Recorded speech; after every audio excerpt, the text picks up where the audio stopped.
بسم الله الرحمن الرحيم.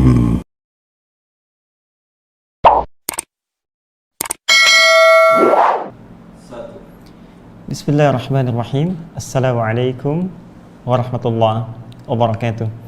Alhamdulillahi rabbil alamin. Wassalatu wassalamu ala rasulillahil karim Sayyidina Muhammadin wa ala alihi wa sahbihi wa ummatihi ila yaumiddin wa ba'du. Faya ibadallah, usi nafsi wa iyyakum bitaqwallahi faqad fazal muttaqun fala tamutunna illa wa antum muslimun. Faqala ta'ala: Ya ayyuhalladzina amanu taqullaha haqqa tuqatih wa la tamutunna illa wa antum muslimun. Saudara-saudariku, alhamdulillah mengawali jumpa kita di malam hari ini, malam Jumat yang insyaallah kita bermohon pada Allah Subhanahu wa taala semoga diturunkan keberkahan, kemuliaan dan tentunya rahmat serta maghfirah untuk kita semua. Alhamdulillah ini awal jumpa kita setelah Idul Fitri, masih dalam suasana bulan Syawal 1441 Hijrah. Maka dengan segala kerendahan hati izinkan saya menegaskan kembali untuk mengucapkan taqabbalallahu minna wa minkum siyamana wa siyamakum wa kullu amin wa antum bi khair. Semoga Allah Subhanahu wa taala berkenan menerima seluruh amal ibadah siyam kita, baik itu seluruh ibadah yang terkait dengan ritual kita, salat kita, puasa kita, ataupun juga amalan-amalan terkait dengan ibadah sosial kita, infak kita, berbagi kita, dan lain-lain sebagainya. Dan semoga itu bisa kita buktikan di hadapan Allah Subhanahu wa taala dengan cara memaksimalkan potensi takwa setelah tuntas kita menunaikan ibadah siyam itu.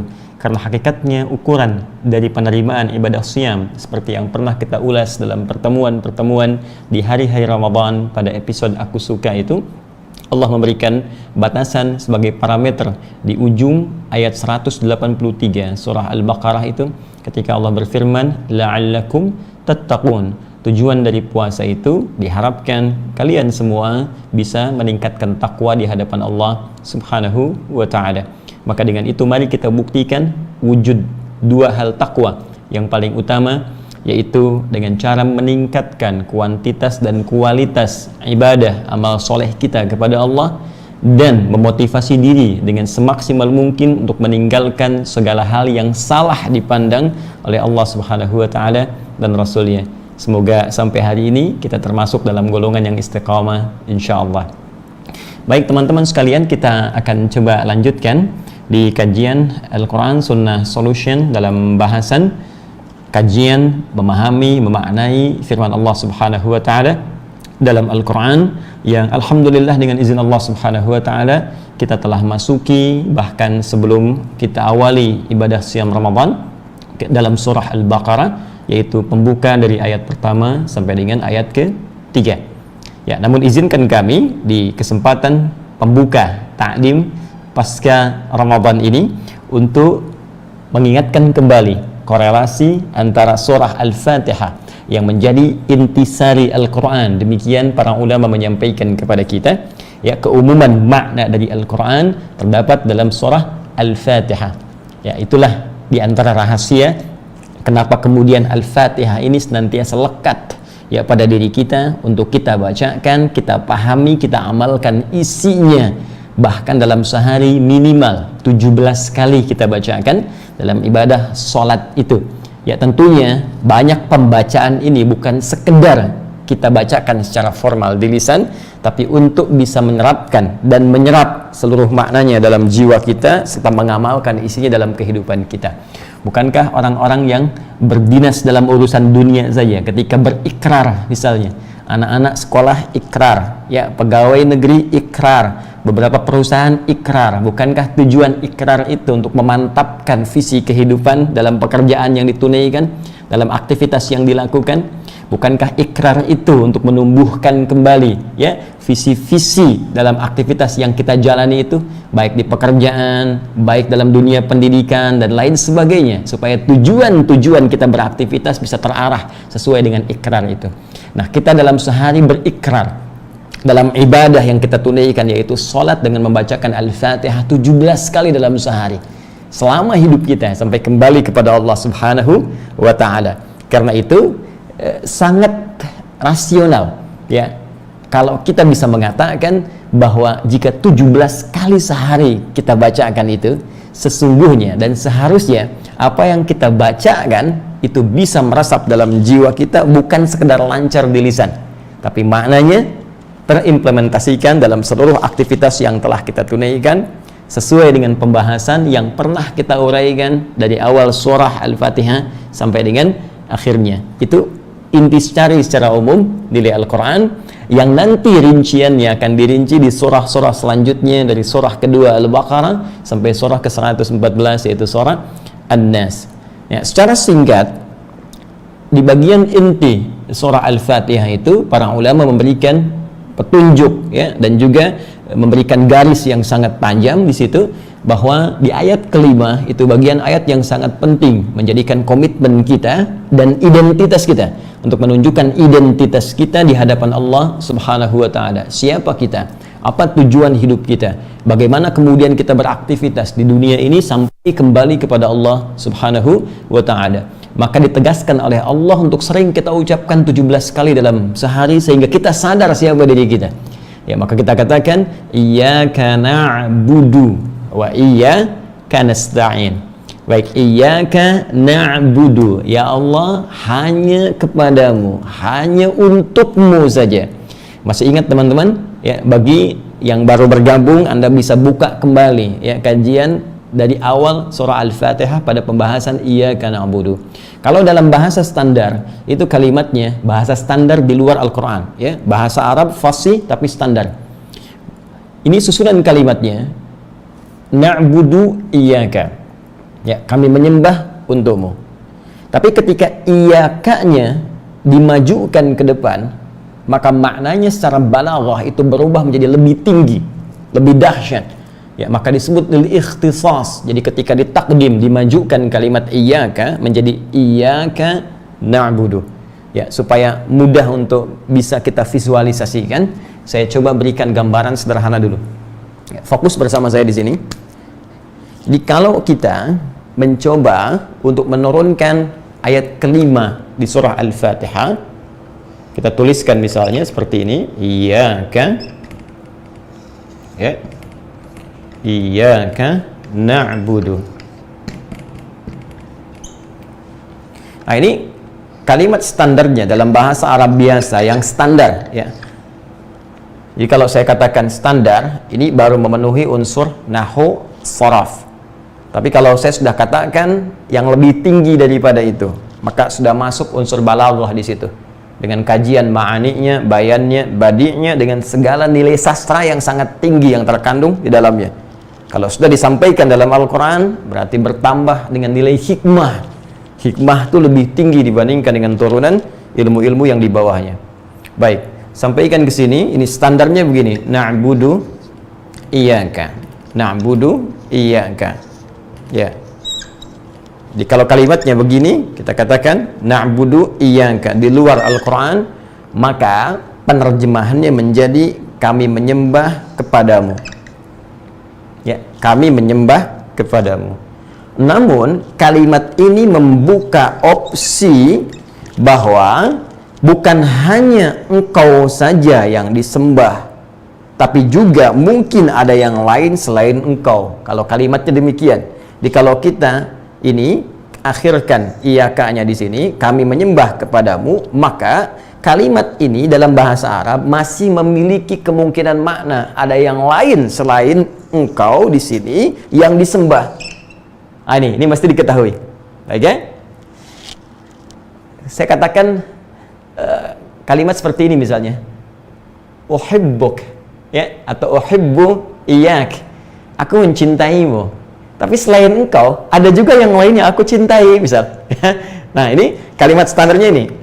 Tapi kalau kita katakan dengan memajukan kalimat iya-nya ke depan, ya, iyyaka na'budu, seperti ini di firman Allah yang disampaikan, maka bentuk ini berubah di ilmu balaghah disebut dengan ikhtisas, takdim namanya, mendahulukan ini, maka maknanya berubah menjadi ikhtisas, ya, ikhtisas. Ikhtassa, yakhtassu. ikhtisasan, menjadikan sesuatu khusus untuk ini saja, nggak ada yang lain. Ya, kalau suami mengatakan pada istrinya, ya kiyuhib, hanya kamu yang aku cintai, yang lain nggak ada selain engkau. Baik ya? Nah, dalam konteks surah Al-Fatihah, ketika kita mengatakan iyyaka na'budu, iyaka-nya kita dahulukan, maka seakan kita berikrar hanya engkau ya Allah yang kami sembah. Hanya engkau, nggak ada yang lain. Baik, hanya engkau, hanya Allah, nggak ada yang lain. Jelas? Maka ketika kalimat ini memiliki formula demikian, ini dimajukan iyyaka, maka ini menunjukkan kekhususan. Ya, dalam konteks ibadah kita hanya kepada Allah Subhanahu wa taala saja, tidak kepada yang lainnya. Maka jadi persoalan kalau ada seseorang menuhankan selain Allah, menuhankan harta benda sehingga lupa dengan kewajibannya beribadah kepada Allah.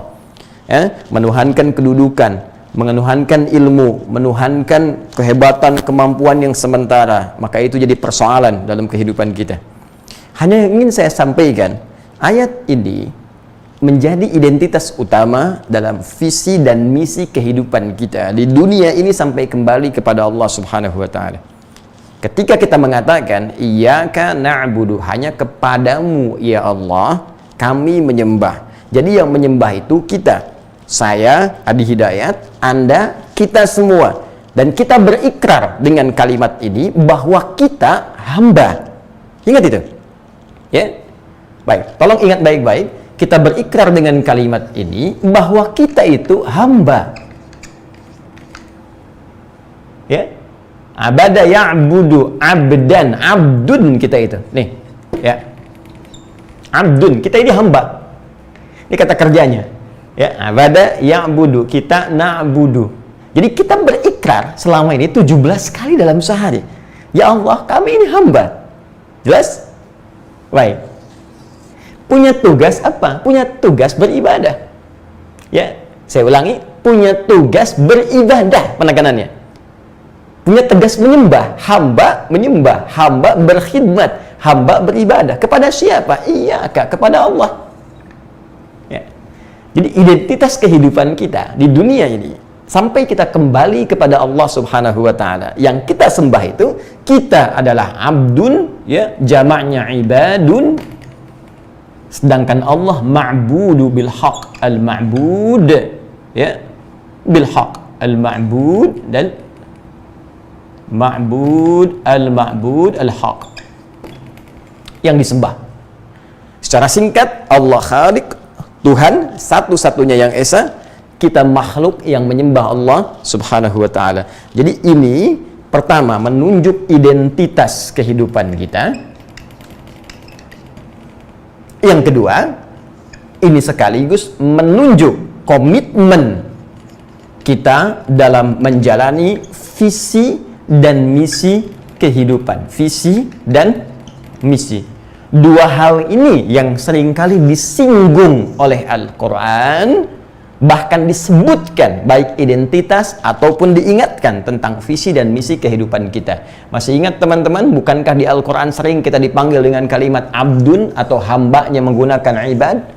Saya beri contoh misalnya, ya, Rasulullah SAW saja ketika diundang oleh Allah, diperintahkan menunaikan Isra dan Mi'raj itu, lantas menerima kemudian perintah menunaikan ibadah salat yang sangat agung itu, yang kita tunaikan bahkan sampai dengan saat ini, yang tak putus kecuali kita kembali kepada Allah Subhanahu wa taala. Bukankah kalimatnya menggunakan kata abdun? Buka Quran surah ke-17 itu, ayat yang pertama. Ya, subhanalladzi asra bi 'abdihi lailam minal masjidil haram ilal masjidil aqsa. Abdun. Baik. Dan banyak Nabi disebut dengan kalimat abdul. Ni'mal abdu innahu awwab. Ni'mal abdu, ni'mal abdu. Nabi Ayub disebut dengan abdun. Demikian pula dengan nabi-nabi yang lainnya. Jadi saya ingin katakan, selevel nabi yang jelas surganya saja, ya, Nabi Muhammad, nabi yang sering saya katakan nabi paling mulia. Semua rasul diambil perjanjian untuk mensupport beliau, beriman kepada beliau. Satu surah turun menjamin surga sebelum wafatnya. Akhlaknya langsung dipuji oleh Al-Quran, statusnya Habib Allah, ya, yang sangat dicintai oleh Allah Subhanahu wa taala. Namun tetap beliau pun tidak bisa keluar dari identitas kehidupannya, yaitu abdun, hamba. Maka siapa Anda, siapa saya, siapa kita yang bukan rasul, bukan nabi? Surga belum ada jaminan kejelasannya, hisab masih menegangkan, amalan dirasakan masih berantakan.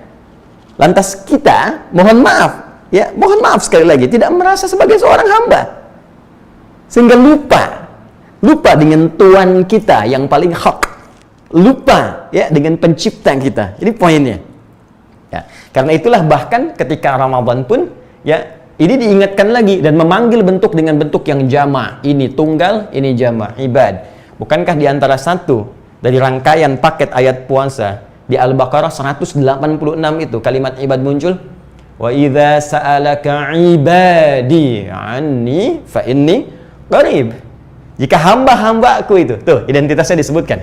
Jika hamba-hambaku itu Muhammad sallallahu alaihi wasallam bertanya padamu, ingin mendekat kepadaku, ingin mencari, ingin berdoa, butuh, minta pertolongan, ingin taubat, katakan pada mereka, aku sangat dekat, sangat dekat, merespon setiap doa, menjawab, ya, menerima setiap taubat yang dilakukan dengan sungguh-sungguh. Ibad, ini identitas teman-teman sekalian. Jadi jangan lupa, siapapun Anda, saya, kita, entah Anda seorang pejabat, entah Anda merasa kaya dalam hidup, entah Anda merasa banyak pengetahuan, entah Anda merasa banyak kekuatan, tetap di hadapan Allah, Anda, saya, kita, seorang hamba yang akan berpulang kepada Allah Subhanahu wa taala dengan seluruh hisab yang telah disiapkan sesuai dengan tugas-tugas penghambaan kita. Karena itu, sebelum nanti kembali kepada Allah untuk dihisab dan pasti pulang, ya, mohon bisa ditunjukkan kepada saya seorang hamba yang fakir ilmu ini, yang lemah ini, yang pengetahuannya cuma sedikit ini, itu pun belum tentu benar. Tolong tunjukkan kepada saya siapa satu sosok di muka bumi ini yang pernah hidup dan tidak pernah wafat sampai saat ini. Tolong tunjukkan. Atau yang tidak akan pernah wafat, tolong tunjukkan. Bukankah Nabi Adam manusia pertama yang turun ke bumi wafat? Sayyidah Hawa istrinya wafat. Seluruh nabi dan rasul wafat. Nabi yang mulia, nabi kita, Nabi Muhammad SAW wafat. Setiap raja-raja yang hebat wafat. Entah itu yang taat, bahkan nabi seperti Nabi Sulaiman alaihissalam wafat. Atau yang membangkang bahkan mengaku Tuhan seperti Firaun dengan lancang mengatakan ana rabbukumul a'la, wafat. Maka jika kita telah belajar dari pendidikan di masa lalu, makanya fi'il madhi itu masa lalu, ya, itu harakatnya itu fathah. Fathah itu dari kata fataha, terbuka. Jadi masa lalu itu, ya, itu dibuka kepada kita di masa kini untuk diambil pelajarannya. Kalau baik teruskan, kalau buruk tinggalkan. Tapi sekian masa pendidikan di masa lalu itu selalu memberikan peringatan kepada kita bahwa satu di antara peringatan itu, kita akan pulang, kita akan dihisab. Jadi jangan sampai salah visi hidup ini, jangan sampai salah misi. Karena sehebat apapun saat status itu disandang di dunia ini, kita akan tinggalkan. Makanya ketika orang meninggal, ya, wafat, dikatakan meninggal dunia. Di semua yang lekat pada dunianya ditinggalkan, rumah ditinggalkan, kedudukan ditinggalkan, ya, maaf sekali, harta benda ditinggalkan, nggak ada yang dibawa. Apa yang dibawa ketika pulang menghadap Allah Subhanahu wa taala? Hanya ini, visi dan misi hidup. Apa visinya? Masih dari akar kata ini. Identitasnya abdun, jamaknya ibadun, komitmen visi misi hidupnya na'budu abada ya'budu ibadah. Ibadah. Ya. Karena itu sering ini diingatkan oleh Allah Subhanahu wa taala untuk memberikan, ya, penajaman kembali, pengingat kembali arah kehidupan kita supaya benar. Ya, bukankah sering kita dapatkan saat mengkaji Al-Qur'an itu ketika Allah berfirman, saya beri contoh di Quran surah ke-51 misalnya, Adz-Dzariyat ayat 56. Bahkan ini langsung dilekatkan dengan tujuan penciptaan. Tegas sekali kalimatnya. Ya. Wa ma khalaqtul jinna wal insa illa liya'budun. Ma'nya nafi. Ya, pakai illa maka ujungnya isbat. Ya, ingat, kalau ada la atau ma, kan? Ini disebut nafi, menafikan sesuatu. Kalau setelah ini ada illa, ini disebut isbat, menetapkan sesuatu. Jadi hanya yang ini saja, mengartikannya ditolak semua, hanya yang ini saja yang terletak setelah illa. Contoh, yang pakai la, syahadat, asyhadu an la ilaha. Ya. Aku bersaksi la ilaha, nggak ada Tuhan, menolak semua Tuhan, nggak ada Tuhan. Kalau sampai sini ateis, nggak ada Tuhan, nggak mengakui Tuhan, nggak ada Tuhan. Ya. Ya, kalau bahasa Quran ini sebetulnya ateis itu nggak konsisten karena dia menjadikan nafsunya sebagai Tuhan juga. Baik, kembali ke sini secara bahasa. La ilaha, menolak Tuhan sama sekali. Kalau ada illa setelahnya, illa kecuali Allah, illallah, kecuali isbat, menetapkan yang ini saja. Jadi cara memahaminya, tolak yang lain, tetapkan yang ini. Jadi ketika kita mengatakan asyhadu alla ilaha illallah, maka yang Tuhan hanya Allah saja, yang lain tidak dianggap Tuhan. Jelas? Ini komitmen dari keimanan. Paham sampai sini? Nah, maka sering saya katakan ateis itu setengah muslim sebetulnya, baru setengah syahadat. Dia baru nyampe la ilaha, tinggal illallahnya saja. Baik. Ma, ya, kemudian menggunakan ila misalnya. Contohnya apa? Kembali ke sini, Quran surah 51 ayat 56. Wa ma khalaqtul jinna wal insa. Kata Allah, dan tidaklah aku ciptakan jin dan manusia. Kalau sampai situ kalimatnya nggak pakai illa, maka nggak ada jin, nggak ada manusia. Jelas. Nggak ada jin dan nggak ada manusia. Dan sifatnya personal. Ins itu kan sifatnya personal, tunggal. Ya, jamaknya disebut apa? Nas. Ins, ya, kaitan dengan penciptaan. Insan kaitan dengan aktivitas.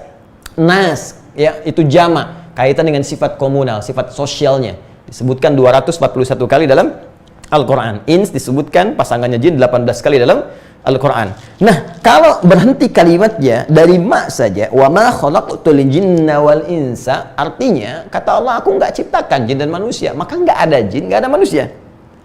Tapi ketika kitanya ada, berarti kalimatnya belum tuntas. Teruskan, illa, ada illa.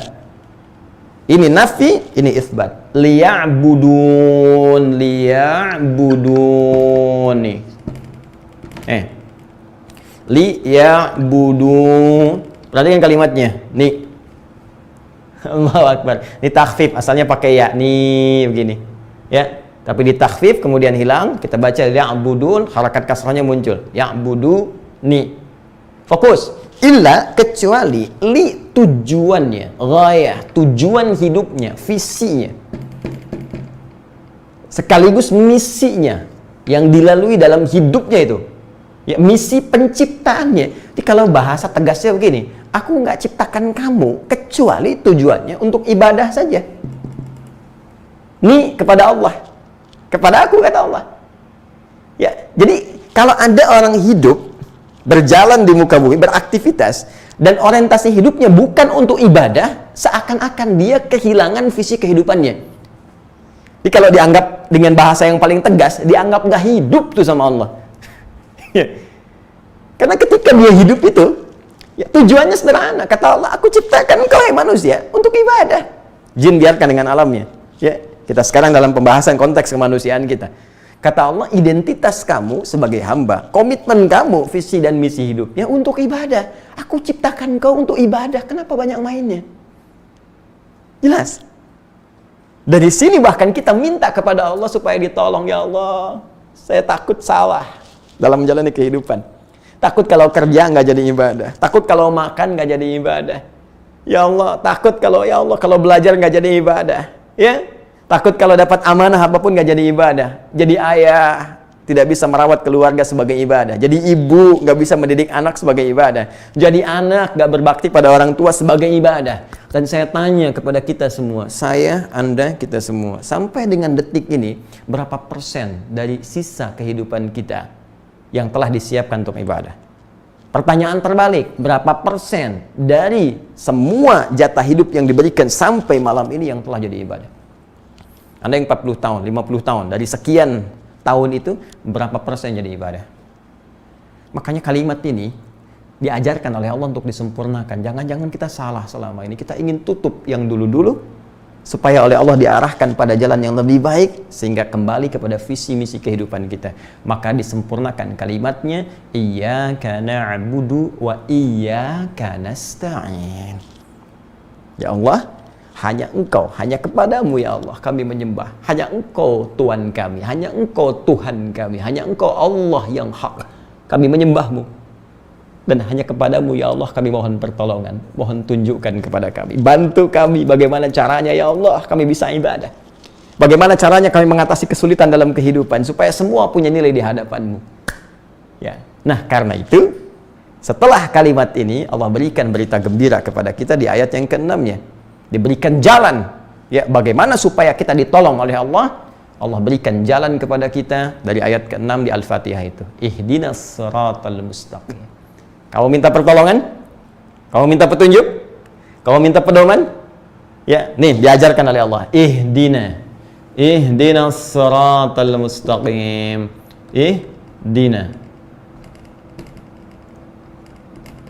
Ihdinas siratal mustaqim. Ya Allah berikan kami petunjuk. Berikan kami hudan. Ya, sifatnya disebut hudan. Di hada yahdi. Hada yahdi, hidayatan wa hudan. Hudan, kata kerja infinitifnya hada, mudhari'nya ya presentnya disebut dengan yahdi, kemudian kata perintahnya disebut dengan ihdi, ini permohonan, permintaan, kemudian sifatnya disebut dengan hudan. Jadi kalau kita turunkan detil kalimatnya, ini caranya begini, ya Allah berikan kami hudan, ini tunjukkan kami, artinya minta petunjuk, berikan pedoman, ya kan? Maka permintaannya disebut hudan. Karena itu sering kita temukan kalimat hudan dalam Al-Quran, ya kan? Ihdinas siratal mustaqim, ya Allah berikan kami hudan, tunjukkan kami pedoman supaya kami benar ibadahnya, supaya kami lurus cara menyembahmu, supaya kami lurus dalam beraktivitas sesuai dengan ketentuanmu. As-siratal mustaqim, yang lurus, yang benar, yang tidak bengkok-bengkok. La i'wijaja fi. Kalau ibadah lurus, benar. Kalau bekerja lurus, benar. Nggak nyogok sana-sini, nggak korupsi, nggak mencuri. Ya, kalau beraktivitas benar, tidak merampok, tidak membunuh, hati-hati, tidak membegal. Ini, jadi pembegal itu sedang keluar dari misi kehidupannya. Perampok itu sedang keluar dari misi kehidupannya. Koruptor itu sedang keluar dari misi hidupnya. Penipu itu sedang keluar dari misi kehidupannya. Ya, makanya disebut asok, bermaksiat, keluar, ya, salah jalur, itu harus balik, harus kembali. Ya. Kenapa mesti penting kembali? Karena akan wafat. Ya, akan wafat, dan ketika wafat itu akan mempertanggungjawabkan semua perbuatannya. Karena itu teman-teman sekalian, balik ke sini, kita minta petunjuk ini. Ihdinas siratal mustaqim, berikan kami jalan yang lurus ya Allah, jalan yang benar, pedoman yang lurus, pedoman ibadah yang benar, pedoman beraktivitas yang benar, ya, supaya sesuai dengan ketentuanmu. Siratal ladzina an'amta 'alaihim ghairil maghdubi 'alaihim waladdallin. Ya. Ya Allah, seperti jalan orang-orang dulu yang telah Engkau berikan nikmat kepadamu. Mereka tidak tersesat, mereka tidak Engkau juga hinakan. Ya, mereka tidak Engkau marahi dan seterusnya. Mereka benar menurutmu. Orang-orang yang taat kepadamu, taat kepada petunjuk Rasulmu, sehingga mendapatkan banyak kenikmatan darimu. Wah, itu Masya Allah. Jadi kalau kita benar ikuti petunjuk Allah ini, itu disebutkan rahasianya di ayat yang terakhir, ayat ke-7 itu, ya, akan banyak kenikmatan. Siratal ladzina an'amta 'alaihim. Ini an'amta. Fokus. Siratal ladzina an'amta 'alaihim, yaitu jalan orang-orang yang alladzina disebutkan 1080 kali dalam Al-Qur'an, sifatnya umum tanpa batas, baik lelaki atau perempuan dengan segala sifat yang telah mereka lakukan dalam kehidupan. Jadi ada orang-orang yang masa hidupnya dulu penuh dengan kenikmatan yang diberikan oleh Allah Subhanahu wa taala. Jadi kalau dia ahli ilmu yang nikmat hidupnya, dia orang kaya nikmat hidupnya. Ya, dia pejabat punya kedudukan nikmat hidupnya, dia rakyat punya aktivitas nikmat hidupnya, dia guru nikmat pekerjaannya, semua yang dikerjakan nikmat karena menaati petunjuk dari visi dan misi kehidupan yang telah ditetapkan oleh Allah, dicontohkan oleh Rasul, ya, terutama Rasulullah Sallallahu Alaihi Wasallam. Ini yang disebutkan rahasianya di Quran surah keempat ayat 69 itu. Wa may yuti'illaha wa rasul faulaika ma'al ladzina an'ama Allahu 'alaihim minan nabiyyina was-siddiqina wasyuhada'i was-salihin wa hasuna ulaika rafiqa. Ya, kata Allah, dan siapa yang mampu mengikuti orang-orang dulu yang menaati petunjuk kehidupan yang Allah telah berikan kepada mereka, yang telah diajarkan langsung oleh rasul-rasul mereka di akhir Rasulullah sallallahu alaihi wasallam, faulaika, maka mereka akan disertakan, ya, ma'alladzina an'amallahu alaihim, bersama orang-orang yang telah Allah berikan nikmat dari kalangan orang terdahulu yang mendapatkan semua kenikmatan dengan profesi yang telah mereka jalani dalam kehidupan. Ya, minan nabiyyina, baik itu golongan para nabi, was-siddiqina, orang-orang hebat yang jujur, ya, wasyuhada, orang-orang para syuhada. Itu luas nanti maknanya, seperti pernah saya uraikan ketika menjelaskan ayat ini dulu, ya, was-salihin, dan orang-orang soleh. Ini lebih banyak lagi, suami soleh, ayah soleh, anak soleh, pekerja soleh, guru soleh, ya, orang kaya soleh, pejabat soleh, semua soleh, nikmat hidupnya. Jelas? Ya, wa hasuna ulaika rafiqa. Kalau Anda ingin cari model, ya, role model dalam kehidupan, maka mereka modelnya. Jadi public figure itu public figure itu bukan yang pamer kekayaan, ya, bukan yang pamer pengetahuan, merasa diri paling hebat, bukan yang pamer kedudukan, bukan yang pamer tentang dunia. Public figure itu yang segala sifat dan sikapnya melahirkan jalan kebenaran yang menghadirkan kenikmatan dalam kehidupan sampai kembali kepada Allah Subhanahu wa taala. Itulah public figure yang sesungguhnya. Dan untuk menjadi itu, kita butuh hudan. Makanya kita katakan, ihdina, berikan kami hudan. Ketika Anda bertanya, ya Allah, bagaimana detilnya mendapat petunjuk itu? Demikianlah kemudian dirinci di surah selanjutnya, dibuka turunan surah selanjutnya itu dengan surah Al-Baqarah. Karena itulah pembuka surah Al-Baqarah itu menguraikan kalimat hudan di awal pembukanya dan rincian amalan-amalan untuk mendapatkan hudan itu. Ayat pertama sudah kita bahas, ayat kedua telah kita uraikan, pembuka ayat ketiga, di situ kita berhenti. Perhatikan pembuka ayatnya. Alif Lam Mim, dzalikal kitabu la raiba fi, kemudian hudan lil muttaqin. Alif Lam Mim. Baik, ya, telah saya uraikan, ya. Allah turunkan firman-Nya yang sangat mulia ini, ya, dengan segala rangkaian huruf yang biasa engkau pergunakan, hai orang-orang Arab yang maku paling fasih dalam kehidupan, ya, baik itu dari alifnya, ya, kemudian lamnya, mimnya, dari semua tempat makhraj yang keluar di lisanmu itu. Engkau berbicara, engkau merangkai kata, engkau membuat sastra dari makhraj yang secara umum terdiri dari 3 tempat itu. Baik itu dari alif, dari rongga yang paling dalam, lam sampai dengan ke lisan, mim sampai dengan ke bibir, ya. Baik, aku turunkan, kata Allah, keterangan-keterangan dalam kehidupan, dzalika, yang jauh dari apa yang kau tuduhkan itu. Tidak seperti yang kau bayangkan, yang jauh dari apa yang kau imajinasikan itu, yaitu Al-Quran. Yang kau tak bisa menuduhnya. La raiba fi, nggak ada keraguan, nggak ada tuduhan di dalamnya. Kalau engkau menuduh, maka datangkan yang semisalnya. Kalau tak mampu, jangan banyak komen. Lebih baik kau kaji isinya. Kalau memang kau rasakan banyak manfaat di dalamnya, engkau imani, kau amalkan. Aku tak paksa. Fadzakir innama anta mudzakir. Tapi engkau masih menolaknya, kau termasuk kalangan yang sombong. Maka nanti lihat ketika engkau kembali kepada aku, kata Allah. Demikian kalau kita nanti masuk kepada ayat-ayat lainnya. Tapi yang paling menarik, ketika Allah mengatakan dzalikal kitab, Al-Quran ini yang sangat memiliki keistimewaan yang jauh dari gambaran manusia, semua isinya hudan. Ini. Nah, jadi Allah ingin memberikan gambaran kepada kita bahwa petunjuk yang kita inginkan untuk meluruskan visi misi kehidupan kita itu ada di Al-Quran. Tuh. Identitas kita itu diterangkan, fungsi hidup kita di Al-Quran. Makanya ketika orang jahiliyah diturunkan Al-Quran kepada mereka, naik status jadi khairul ummah.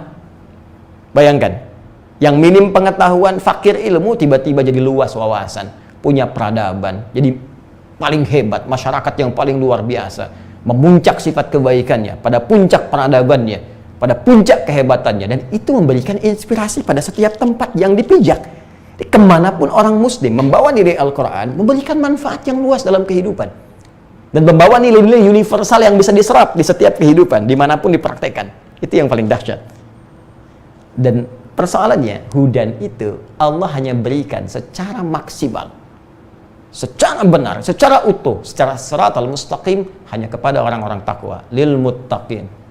Untuk menjadi orang takwa itu dijelaskan pula oleh Allah begini tahapannya. Di ayat 3 itu yang kemarin kita berhenti pada 2 amalan utama. Syarat pertama, mesti berusaha meningkatkan iman kita kepada Allah, alladzina yu'minuna bil ghaib.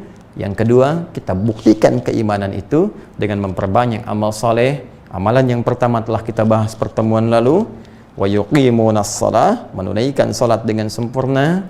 Jadi kalau ingin mendapatkan hudan, jadi orang takwa. Kalau ingin jadi orang takwa, beriman kepada Allah dengan cara yang lurus dan benar, kemudian buktikan itu dengan menunaikan salat. Lalu amalan yang ketiga, ini yang akan kita bahas di pertemuan kita saat ini. Apa amalan itu? Seperti apa memaksimalkan takwa dan bagaimana merasakan perubahan hidup sesuai dengan visi dan misi kehidupan ini yang digariskan dalam Al-Quran. Pada amalan yang ketiga kita bahas setelah menunaikan salat Isya berjamaah. Kita jeda sebentar, dengarkan azan, tunaikan salat, nanti kita lanjutkan. Subhanakallahumma wa bihamdika asyhadu an la ilaha illa anta astaghfiruka wa atubu ilaik. Assalamualaikum warahmatullahi wabarakatuh. Warahmatullahi wabarakatuh. Alhamdulillah wassalatu wassalamu ala Rasulillah wa ala alihi wa sahbihi wa man wala wa ba'du. Saudara-saudariku, pemirsa sekalian, kita telah menunaikan salat Isya berjamaah waktu Indonesia bagian barat, dan kita bermohon kepada Allah Subhanahu wa taala semoga salat yang telah kita tunaikan berkenan diterima oleh Allah Subhanahu wa taala dengan penerimaan terbaik insyaallah.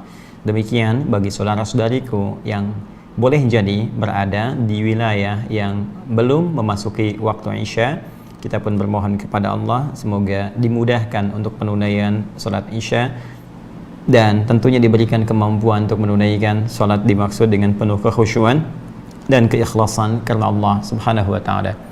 Mohon izin untuk melanjutkan apa yang telah tadi kita uraikan, bahwa kita dalam kehidupan ini telah diberikan satu identitas yang kuat oleh Allah Subhanahu wa taala, yaitu sebagai seorang hamba. Betapapun dan apapun yang kita jalani dalam kehidupan, serta menganggap diri kita siapapun, entah itu merasa mendapat kedudukan karena pengetahuan sehingga dikenal sebagai orang yang berilmu, atau dengan kedudukan dalam kehidupan dunia sehingga dikenal dengan seorang yang punya jabatan, atau titipan harta benda yang terlihat seperti melimpah sehingga mendapatkan gelar sebagai orang-orang dengan predikat-predikat keduniaan tertentu, orang kaya kah, miliarder kah, jutawan kah, atau yang lain kah, tetap tidak bisa menghilangkan status utamanya sebagai seorang hamba yang akan meninggalkan semua titipan itu dan ia pulang kepada Allah membawa visi dan misi kehidupannya yang sesungguhnya dengan komitmen yang ia sampaikan kepada Allah, yaitu untuk beribadah, berkhidmat kepada Allah Subhanahu wa ta'ala. Dalam konteks ibadah ini, supaya benar kehidupan kita, apapun yang kita kerjakan menjadi ibadah. Makannya ibadah, belajarnya ibadah, mengajarnya ibadah, bekerjanya ibadah, duduknya ibadah, bahkan tidurnya pun menjadi ibadah. Maka kita mohon kepada Allah Subhanahu wa ta'ala untuk diberikan pedoman hidup yang jelas, petunjuk kehidupan yang nyata, yang mudah untuk dilakukan, yang setidaknya bisa kita maksimalkan sebelum kita berpulang kepada Allah Subhanahu wa ta'ala. Petunjuk itulah yang kita mintakan 17 kali dalam sehari, ihdinas siratal mustaqim, untuk mendapatkan kenikmatan seperti orang dulu, siratal ladzina an'amta 'alaihim ghairil maghdubi 'alaihim waladdallin. Dan sifat petunjuk itu nilainya terkumpul dalam sebuah kata yang difirmankan oleh Allah dengan nama hudan. Dzalikal kitabu la raiba fi hudan, ya, hudan, hudal lil muttaqin. Maka hudan itu terkumpul dalam Al-Quran, dan bisa kita simpulkan dengan cepat bahwa Al-Quran itulah pedoman hidup kita. Di situ ada misi dan visi kehidupan kita. Di situ ada identitas kita. Di situ kita disebut dengan abdun dalam bentuk tunggal, ibadun dalam bentuk jama', na'budu, ya'budun, ta'budun, ada semua. Karena itulah ketika Al-Quran diturunkan di bulan Ramadan itu, seperti sering saya tegaskan saat kita berada di bulan yang sangat mulia yang kita rindukan itu, baik, di Al-Baqarah 185, bukankah Allah mengatakan tujuan utama Al-Quran diturunkan sebagai hudan? Syahrul Ramadan alladzi unzila fihi al-Quran hudal linnas. Di bulan mulia Ramadan itu Al-Quran diturunkan, tujuan utamanya menjadi pedoman kehidupan untuk manusia, petunjuk hidup yang menunjukkan identitas dan komitmen akan visi dan misi ibadahnya. Dan hudan ini penting digarisbawahi, Allah akan berikan secara sempurna bagi orang-orang takwa, lil muttaqin.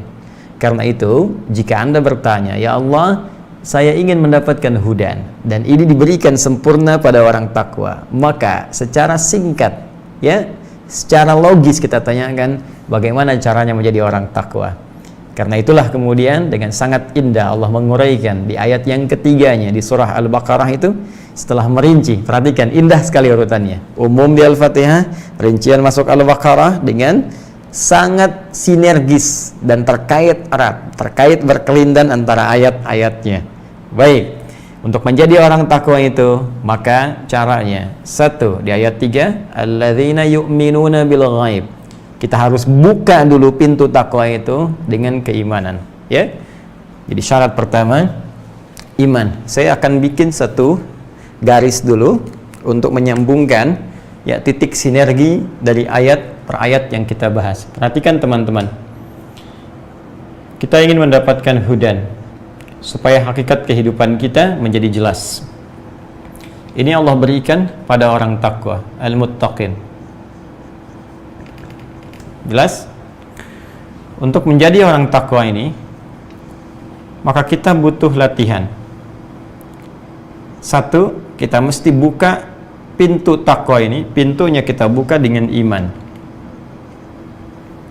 Maka kalimat pertama di ayat ketiga Al-Baqarah itu kita teruskan. Ini di ayat keduanya, korelasinya tersambung ke ayat 1 dan surah Al-Fatihah di sini, ya. Jikalau ini Al-Fatihah, sambungkan ke Al-Baqarah. Dibuka dengan tantangan dulu Alif Lam Mim, telah saya jelaskan supaya kita benar-benar yakin dengan Al-Quran. Jadi jangan sembarangan menuduh Al-Quran kalau memang tak tahu hakikatnya. Ya, bahkan Allah balik nantang, kalau Anda merasa Al-Quran ini produk manusia, silahkan buat semisalnya. Seperti pernah saya jelaskan dulu, tak mampu, pahami dulu. Jangan langsung nuduh, belum apa-apa, sudah menjudge, tapi tidak punya bukti untuk bisa berargumentasi. Teruskan ke sini. Nah, untuk mendapatkan hudan, harus jadi orang takwa. Kuncinya untuk menjadi takwa itu dibuka dengan iman. Kalimat Al-Qur'annya, alladzina yu'minuna. Ini pertama. Yu'minun. Fokus baik-baik teman-teman sekalian. Kata iman di ayat ini disampaikan, difirmankan oleh Allah dalam bentuk mudhari, dan ini sudah pernah saya jelaskan tuntas di pertemuan yang lalu. Karena itu saya sarankan bagi Anda yang baru mengikuti, supaya waktu saya tidak terbuang banyak untuk menguraikan kembali apa yang telah diulas, ada baiknya Anda merujuk pada keterangan yang lalu, ya. Tapi penting saya tegaskan, beda antara amanu, ya, dengan yu'minun. Amanu telah beriman, ini punya modal iman, telah beriman. Kalau Anda ingin upgrade imannya, semakin yakin, semakin kuat, dampaknya ke hati semakin merasa tenang, perhujam pada qalbunya, maka kalimatnya berubah menjadi bentuk mudhari begini, mudhari, ya, continuous future, terus naik, naik, naik. Jadi untuk menjadi orang takwa, standarnya Anda harus terus mengupgrade imannya, bukan sekedar mempertahankan. Ya, telah beriman, alhamdulillah. Telah syahadat, iya, bagus. Itu kuncinya, buka. Tapi untuk naik level menjadi orang takwa, jangan cukupkan di sini. Anda harus upgrade terus. Sehingga bukan hanya pagi beriman, siang ragu, sorenya bahkan ada yang kufur. Bisa nggak kebayang, pagi-pagi sholat subuh, kok siang-siangnya mengatakan semua agama sama, menuju pada Tuhan yang sama, walaupun caranya beda-beda. Sorenya ikut ibadah di tempat agama lain. Ini kan ada persoalan di dalamnya. Jelas ya? Ini sebagai gambaran saja. Jadi kalau kita ingin katakan naik level menjadi muttaqin, maka pagi naikkan lagi, sampai siang naik lagi, sore naik lagi. Itu yang disebut dengan yu'minun. Poinnya ini, Nah, orang-orang yang berusaha menjaga level keimanannya, dia jaga betul. Ya, nanti ketika mulai naik, Allah akan tambahkan hudan ini sebagai pembuka. Jadi ketika dia mulai beriman kepada Allah, dia jaga imannya dengan baik, ya, untuk berusaha meningkatkan. Ini baru meningkatkan saja, ya, baru meningkatkan level ini, baru mau dinaikkan ke sini, ini sudah diberikan sebagai pembuka untuk merasakan kenikmatan, sehingga nanti muncul dalam hadis redaksi halawatul iman, ya, kenikmatan iman, halawatul iman. Bagaimana mendapatkan ini? Dapat dulu ini hudan. Jadi pertahankan ini, terus kita coba tingkatkan untuk mendekat kepada Allah, nanti hudan datang. Apa buktinya, Ustaz? Ya, bukan. Ini kan masuk malam Jumat. Di antara sunnah, ya, amalan di hari Jumat itu, baik di malamnya ataupun nanti besoknya, ya, karena dari sudah maghrib masuk kepada hari baru, itu ada di antara amalannya membaca surat Al-Kahf, kan? Ya, baca surat Al-Kahf, kemudian banyak bersalawat, banyak bersedekah, kemuliaan Jumat di antaranya. Selain tentunya yang fardu, salat Jumat. Nah, sekarang fokus baik-baik. Saat Anda membaca Al-Kahf itu, Quran surah ke-18. Kemudian Anda coba baca di ayat ke-13. Ya, di paling kiri, di pertengahan agak ke bawah sedikit. Ya, di mushaf standar, mohon izin, ya, mengingatkan kalau sulit Anda mau lihat halaman, di halaman 294. Ya, dicari dari baris ke-10 sampai baris ke-11. Ya. Ini ayatnya, ayat ke-13. Ya, saya mohon izin, ya, tidak bermaksud apapun, hanya ingin memberikan jalan kemudahan saja. Sekarang perhatikan baik-baik. Allah sampaikan, nahnu naqussu 'alaika naba'ahum bil haqq. Kata Allah, dengan segala keagunganku. Ingat, nahnu itu akar dari kata inna. Ya, na-nya asal dari nahnu. Ta'zimun nafsi, ta'zimus sya'ni. Masih ingat pelajaran kita di Aku Suka saat Ramadan? Ta'zimun nafsi menunjukkan keagungan Allah, ta'zimus sya'ni menunjukkan kehebatan, keagungan, kebesaran informasi yang akan disampaikan. Ya, seakan Allah ingin mengatakan, demi keagunganku, demi kehebatanku, aku sampaikan informasi yang sangat berharga, informasi yang sangat bernilai, yang sangat dahsyat, sangat hebat. Nahnu naqussu 'alaika naba'ahum bil haqq. Kami kisahkan kisah para pemuda yang hebat itu, kan? Dengan sesungguhnya. Siapa para pemuda itu? Innahum fityatun amanu bi rabbihim. Nih, kalimatnya menggunakan ini. Ya, innahum fityatun, sungguh mereka itu fityatun, anak-anak muda. Teman-teman milenial, ya. Ada ayat milenial dalam Al-Quran yang menunjuk para pemuda. Ingat, ini kita ini, ya, generasi yang akan menggantikan orang-orang di masa kini, di masa depannya. Ayat ini berbicara tentang Anda, duhai teman-teman sekalian. Ada orang-orang milenial hebat, kata Allah, di masa lalu. Dan kehebatan milenial itu diukur bukan sekedar dari kehebatan instingnya, intelijensianya, kehebatan intelektualnya, kehebatan semangatnya. Bukan itu patokan utamanya. Innahum amanu, imannya yang pertama. Jadi kalau Anda ingin dikatakan seorang pemuda yang hebat, generasi milenial yang hebat, maka syarat pertama kehebatan dalam pandangan Allah itu iman. Awas, jaga iman. Kalau cuma sekedar jadi orang-orang yang intelektual, ya, punya daya dobrak yang tinggi, inovasi yang hebat, bikin aplikasi, bikin ini, bikin itu biasa. Jangankan Anda yang belum beriman pun mampu. Itu terbuka kompetisinya. Jangankan di Indonesia, di Amerika banyak, di Cina banyak, di Eropa banyak, melimpah. Tapi perlombaan menjadi baik, hebat dalam pandangan Allah itu spesial. Sang Khalik lah. Anda disebut hebat di Indonesia, belum tentu dikenal di Amerika. Orang Cina pun mimpi belum pernah ketemu kita. Orang Eropa belum tentu pernah lihat kita, ya kan? Tapi kalau Anda disebut hebat oleh Allah, maka langit dan bumi mengatakan Anda yang terbaik. Maka syarat pertama, generasi pemuda hebat, itu kata Allah, amanu bi rabbihim, iman dulu. Nah, kenapa mereka disebut hebat? Ini dahsyat. Saking ingin mengupgrade imannya, mempertahankan imannya, mereka menghadapi intimidasi yang sangat luar biasa. Dikejar-kejar sampai masuk gua. Ancamannya bukan hanya sebatas intimidasi, bisa eksekusi. Bukan cuma persekusi, bisa dieksekusi. Ya, mereka untuk mempertahankan iman supaya di-upgrade imannya itu sampai masuk ke gua. Saking inginnya dekat dengan Allah Subhanahu wa taala, saking ingin mempertahankan visi kehidupannya. Maka Allah katakan innahum, pakai inna, ya, harfu nasbin wa taukidin, tansibul isma wa tarfa'ul khabar, mabniun 'alal fathi la mahalla lahu minal i'rab. huruf nasab yang mengangkat rafa ism, orang yang akan diangkatnya. Ini diangkat oleh Allah nih. Ini contoh nih, saya angkat nih. Kenang kisahnya. Sampai kini masih diingat kisahnya. Ya. Wa taukidin, Allah kuatkan. Saya tegaskan, ini orang-orang hebat contoh mereka. Ya. Tansibul isma wa tarfa'ul khabar. Dinasabkan. Nasabkan isimnya jadi dibuka. Ya, saya kembalikan tadi. Perhatikan baik-baik. Tansibul isma, dinasabkan isimnya, dibuka, tancapkan dengan kuat. Seakan-akan ingin mengatakan ini orang-orang bisa menancapkan dirinya, keimanannya pada dirinya dengan kuat. Ya, wa tarfa'ul khabar, diangkat beritanya sampai sekarang ya terekam, sampai sekarang dikenang. Ya, mabniun alal fathi, mabni ditetapkan, fathah dibuka untuk kita. Ini kalau ngaji bahasa dengan dalam ya. Kalau ngaji cuma standar di nahwu, sharaf mungkin nggak sampai ke situ. Tapi kalau kita bawa ke ilmu bahasa, itu kita dapatkan, itu banyak makna. Banyak makna, harakat itu ada maknanya. Mabniun alal fathi, dibuka. Jadi contoh buat kita, la mahala lahum lil i'rab. Tidak ada tempat untuk mengalami perubahan, enggak goyah dia.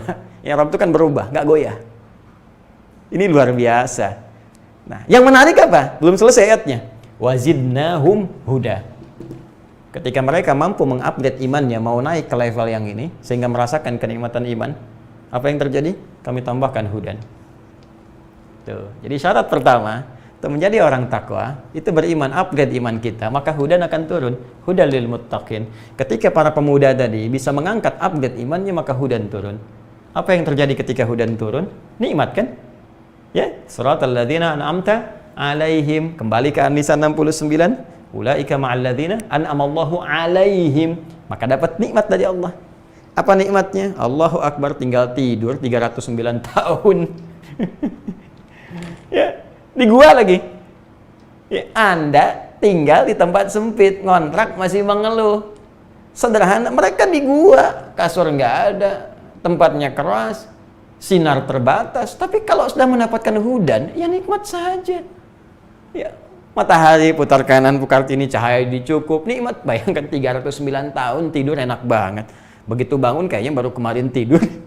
Coba lihat ya, Masya Allah.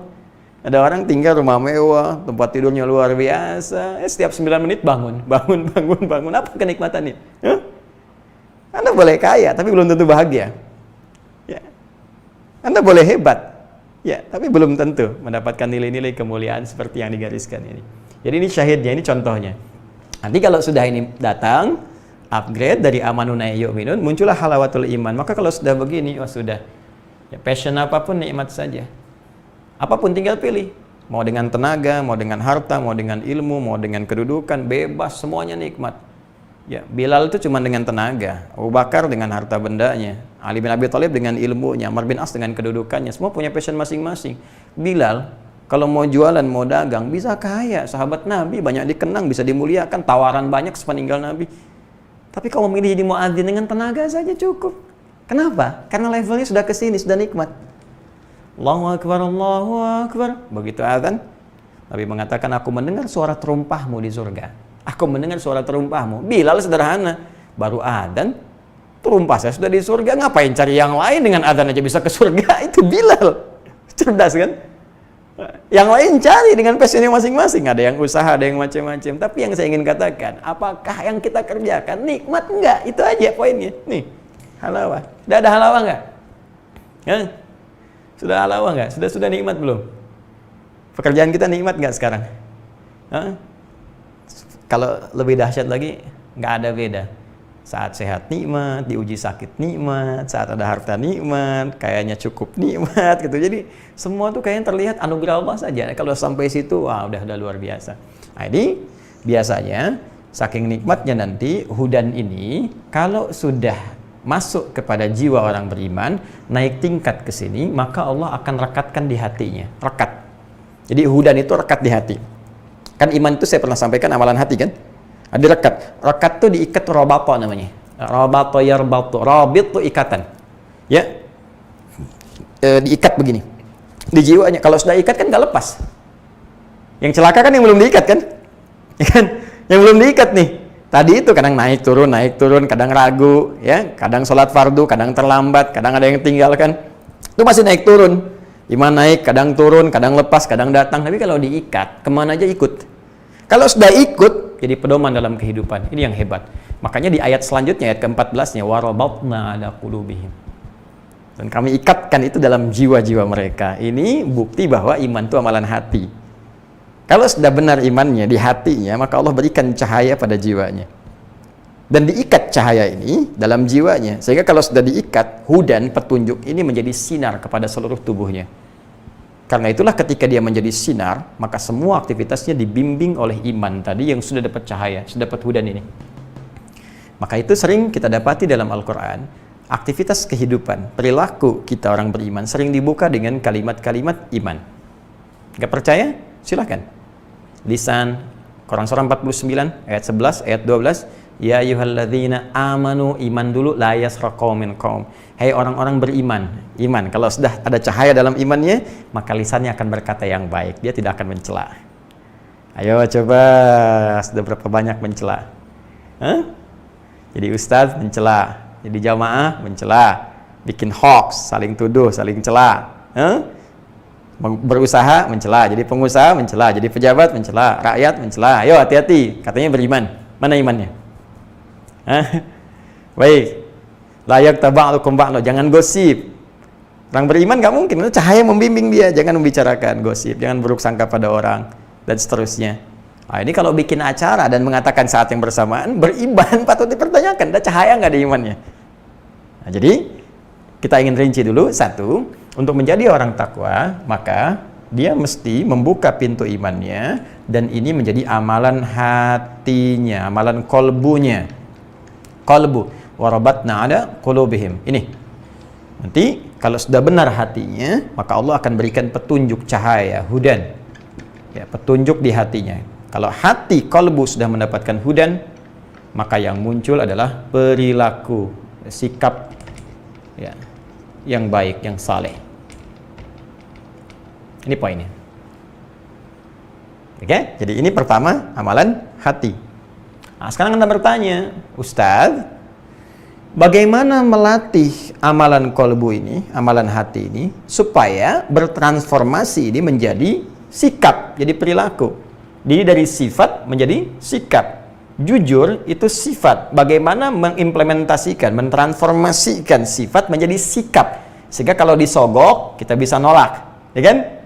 Sabar itu sifat. Bagaimana mengimplementasikan sifat menjadi sikap. Sehingga ketika diprovokasi, kita bisa menghindar dan memberi solusi dengan cara yang baik. Baik. Ya kan? Dermawan itu sifat. Bagaimana mentransformasikan sifat dermawan ini sehingga ketika ada kasus tertentu yang membutuhkan sinyal-sinyal pemberian dari kita, maka mudah kemudian itu untuk diberikan. Itu sikap namanya. Maka kita perlu latihan untuk bisa mentransformasikan amalan sifat menjadi sikap. Karena sudah masuk ke sikap terkait dengan perilaku, maka kita butuh amalan jawarih, amalan anggota tubuh. Bukan sekedar yang di hati, mesti dikeluarkan dalam bentuk aktivitas-aktivitas anggota tubuh kita. Maka kalau sudah ini tangan mesti dilatih, kaki mesti dilatih, kepala mesti dilatih, kan jadi sikap. Sikap itu kan dari ekspresi tubuh kita, gestur kita. Mata bersikap, kedip dengan melotot itu beda. Ya, lisan bersikap, bicara, baik dengan buruk itu beda. Telinga bersikap, mendengar yang baik dengan buruk itu beda. Ya kan? Tangan bersikap, kaki bersikap. Jadi butuh amalan yang melatih tubuh kita dari ujung kepala sampai ujung kaki. Sehingga nanti iman yang di hati sifatnya bisa ditransformasikan dalam sikap seluruh anggota tubuh kita. Maka kita bertanya kepada Allah langsung, ya Allah amalannya apa? Supaya benar. Maka teruskan ayatnya, wa yuqimunas shalah. Maka dilatihlah kita dengan amalan kedua, amalan fisik. Terkait dengan sikap tadi. Yaitu amalannya sholat. Nah. Jelas? Apa amalannya? Sholat. Karena itulah ketika seseorang benar sholatnya, ya, perhatikan baik-baik. Bukankah dalam sholat dia meminta hudan? Coba masih ingat 17 kali? Ihdinas siratal mustaqim. Langsung minta. Tuh syahidnya, ihdina. Kami minta hudan ya Allah, kami minta hudan, kami minta hudan. Ya, makanya ketika ruku kita minta supaya benar, ketika sujud kita minta supaya kepala ini benar, taat kepada perintah Allah, tunduk. Ya, tangan supaya benar. Kan bergerak semua. Lisan bicara, mata menatap ke kiblat, ke arah tempat sholat kita, tangan mengangkat, kepala kemudian dijatuhkan di tempat sujud. Ya, sampai punggung kemudian rukuk, tegakkan saat ini tidak, duduk, semua bekerja. Sampai jari dari tahiyat, dari ngangkat tahiyat, semua. Untuk apa? Ihdina. Supaya kita dapat petunjuk, bersikap yang baik. Karena itulah orang-orang yang sholatnya benar, ketika mendapat petunjuk, maka terjadi perubahan sikap pada dirinya. Ada transformasi sikapnya kepada wujud taat. Bahkan dari salah kepada soleh, dari maksiat kepada taat. Dari mana itu ditemukan? Buka Quran surah ke-29. Ya, Quran surah 29 ayat 45. Utslu ma uhya ilaika minal kitab. Baca dengan baik, pahami apa yang diwahyukan kepada Muhammad SAW minal kitab, di Al-Quran. Peringatkan baik-baik. Kalimat Allah sangat indah sekali, minal kitab. Kembalikan ke Al-Baqarah ayat 2. Dzalikal kitab la raiba fi hudal lil muttaqin. Ya kan? Dibuka Al-Quran disebut dengan kitab, tersusun sempurna, nggak ada celahnya, jadi petunjuk. Di sini sebelum sholat diminta dulu kita belajar dari Al-Quran yang diwahyukan kepada Nabi Muhammad SAW terkait petunjuk sholat. Utslu ma uhya ilaika minal kitab. Pelajari ketentuan di Al-Quran. Lihat petunjuk Nabi. Setelah paham, wa aqimis sholat, tunaikan sholat dengan benar. Apa manfaatnya? Apa yang terjadi ketika sholatnya benar? Ketika kita minta petunjuk dalam sholat, apa yang terjadi? Innas sholata tanha 'anil fahsya wal munkar. Sungguh sholat yang ditunaikan dengan benar tanha, akan mencegah dari dua sumber keburukan, dua sumber salah. Apa dua sumber itu? Fahsya dan munkar. Fahsya dan munkar. Keburukan yang bersumber dari syahwat, pornografi, porno aksi, LGBT, kata-kata jorok, kotor dan sebagainya, fahsya. Mungkar, perbuatan buruk yang diingkari oleh hati, mencuri, korupsi, menipu, merampok, membunuh, berzina dengan segala turunannya dan sebagainya. Ini mungkar. Di semua sumber buruk, salah, itu sumber salah cuma dua. Kalau bukan fahsya itu mungkar. Jadi kalau kita sudah bisa meninggalkan yang salah, maka lawannya yang soleh muncul. Sederhana kan? Ya, semua kan berlawanan. Quran surah ke-51 ayat 49. Wa min kulli syai'in khalaqna zawjaini la'allakum tadhakkarun. Semua hal aku ciptakan berpasangan supaya kamu tahu, kamu sadar, cuman saya, kata Allah, yang tidak punya pasangan. Ya, ini malam tiba. Kalau malam tiba kan siangnya nggak ada. Nanti siang tiba, malam nggak ada. Nggak ada siang dan malam bersamaan kecuali terjadi akhir kehidupan. Jelas kan? Bergantian. Inna fi ikhtilafil laili, inna fi khalqis samawati wal ardi wa ikhtilafil laili wan nahar. Sungguh dalam penciptaan langit dan bumi dan pergantian siang dan malam. Jadi masuk malam, siang nggak ada. Masuk siang, malam nggak ada. Demikian berpasangan itu seperti itu. Sifat pun begitu. Ketika muncul baik, buruknya hilang. Ketika buruk muncul, baiknya hilang. Orang yang sering berkata kotor, maka sulit menemukan kosakata yang baik. Orang yang berkata baik, nggak mudah berkata yang kotor. Maka dari itu, ketika seseorang bisa meninggalkan salah, solehnya muncul. Nah, sholat itu amalan sikap. Ini amalan fisik. Karena dia amalan sikap, maka hasilnya pun kepada sikap. Orang yang sholatnya benar, pasti jadi soleh. Sikapnya baik. Ini. Sini, sikap. Di hatinya punya cahaya, dibimbing di fisiknya. Jadi begitu iman disatukan dengan sholat, dilatih dengan benar, dan menunaikan sholatnya karena iman, bukan ria. Ya, imannya apa? Bil ghaib kan? Ya. Masih ingat ayat 3 dibuka dengan kalimat alladzina yu'minuna bil ghaib. Ghaib itu kan tak tampak. Ya, kepada Allah yang belum tampak dalam pandangan kita. Jadi sholatnya dilakukan karena iman. Kepada siapa? Kepada Allah walaupun tak tampak dalam pandangan kita. Jadi kita sholat itu ingin dilihat Allah, Khalik, bukan makhluk. Kalau ingin dilihat makhluk itu riya namanya. Maka celaka orang sholat kalau riya. Kalau riya. Kenapa? Karena nggak mendapat hasil dari pekerjaan yang dia lakukan itu. Alih-alih ingin dilihat Allah, Khalik, dia pengen dilihat makhluk. Maka disebut dalam Al-Quran, fawailul lil musallin alladzina hum an salatihim sahun alladzina hum yura'un. Baik ya, kembali ke sini. Jadi, kalau orang sholatnya benar, diisi dengan iman, maka iman itu akan mentransformasikan sifat dengan amalan-amalan fisik saat sholat menjadi sebuah sikap yang mulia. Jelas? Nah, jadi Yang kedua, untuk menjadi takwa ini, saya ingin simpulkan, ini kesimpulan kita. Untuk menjadi takwa, maka pembukanya ada iman sebagai amalan hati, kemudian salat, contohnya sebagai amalan fisik. Ya, fisik ya, ingat. Hati sudah, fisik sudah. Sementara hidup itu kan kompleks. Ada elemen ketiga kan? Jangan lupa. Yang menjadikan fisik ini bisa tampil baik. Coba lihat, fisiknya kan di dalam ini, di dalam baju. Ya, kalau terbuka baju dan sebagainya, tampilan fisik kan gak enak dilihat. Ya, sifatnya disebut aurat. Aurat itu terbuka, makanya ditutup. Aurat ditutup, maksudnya itu terbuka, tutup. Ya, karena itu beda manusia dengan hewan. Hewan terbuka, senang, bangga, kelihatan keindahannya. Manusia terbuka, buruk, nggak enak dilihatnya. Silakan cek. Anda pergi ke Ragunan nanti kalau sudah suasananya enak. Atau kebun binatang kalau sudah dibuka, ya kan? Ya, aktivitas hidupnya jadi normal, jadi lebih nyaman, lebih baik. Silakan main-main. Kebun binatang, coba cek. Singa saking gagahnya, apakah pakai rompi? Nggak ada. Singa pakai jas, pakai dasi misalnya, nggak ada. Segagah-gagahnya singa, raja hutan, tetap nggak akan pakai jas. Silakan cek. Monyet pakai daster yang betina, nggak mungkin, mustahil. Pakaiin oleh Anda, risih dia, copot-copot. Karena memang fitrahnya begitu. Manusia beda, Jepri. Manusia lain, ya. Manusia lain. Makanya ketika manusia tak berpakaian, kita risih melihatnya, tangkap, amankan, pakaikan pakaian, tutup auratnya. Jelas ya? Nah, sekarang kembalikan ke sini. Itu amalan fisik. Nah, kalau fisiknya cuma tampak, nggak ada penutupnya, bagaimana kita bisa tampil dengan sempurna? Karena itu butuh pelengkap. Ya, supaya fisik tampil bagus, tutupi dengan pakaian. Supaya fisik bisa istirahat, perlu tempat bernaung. Supaya bisa fisik berangkat ke tempat sholat dengan baik, butuh wasilah kendaraan. Untuk meraih itu semua butuh harta. Jelas? Artinya ada komponen ketiga selain hati, fisik, yaitu harta.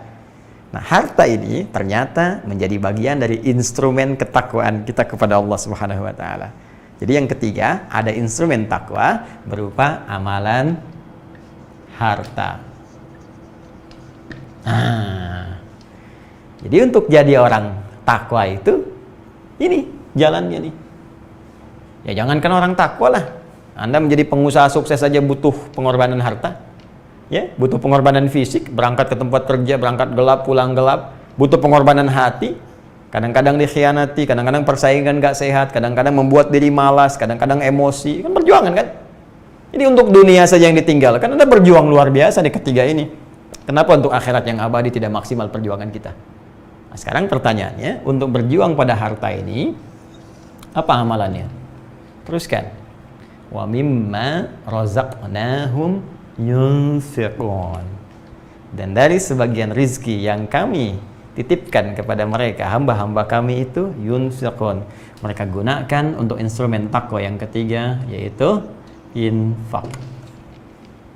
Ini amalan yang ketiga. Baik, pelan-pelan sebentar. Ini sudah rincian pembahasan yang akan kita maksimalkan.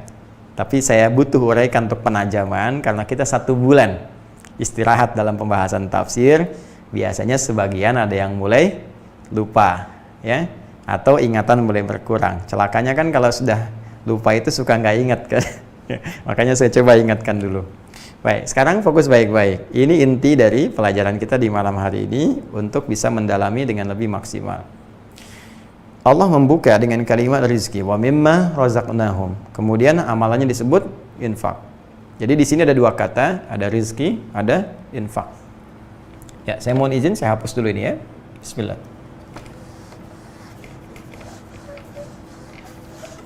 Baik, saya kira ini sampai area ini saja saya hapuskan. Mudah-mudahan Allah membantu kita untuk memahami apa yang tadi diuraikan teman-teman sekalian, sehingga dengan apa yang Allah tanamkan kepada kita mudah bagi kita untuk memahami dan mengamalkannya insyaallah.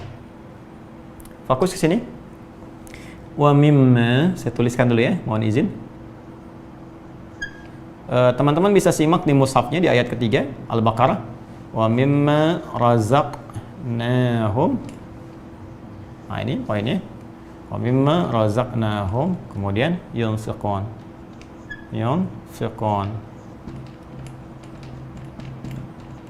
Ya. Fokus ya.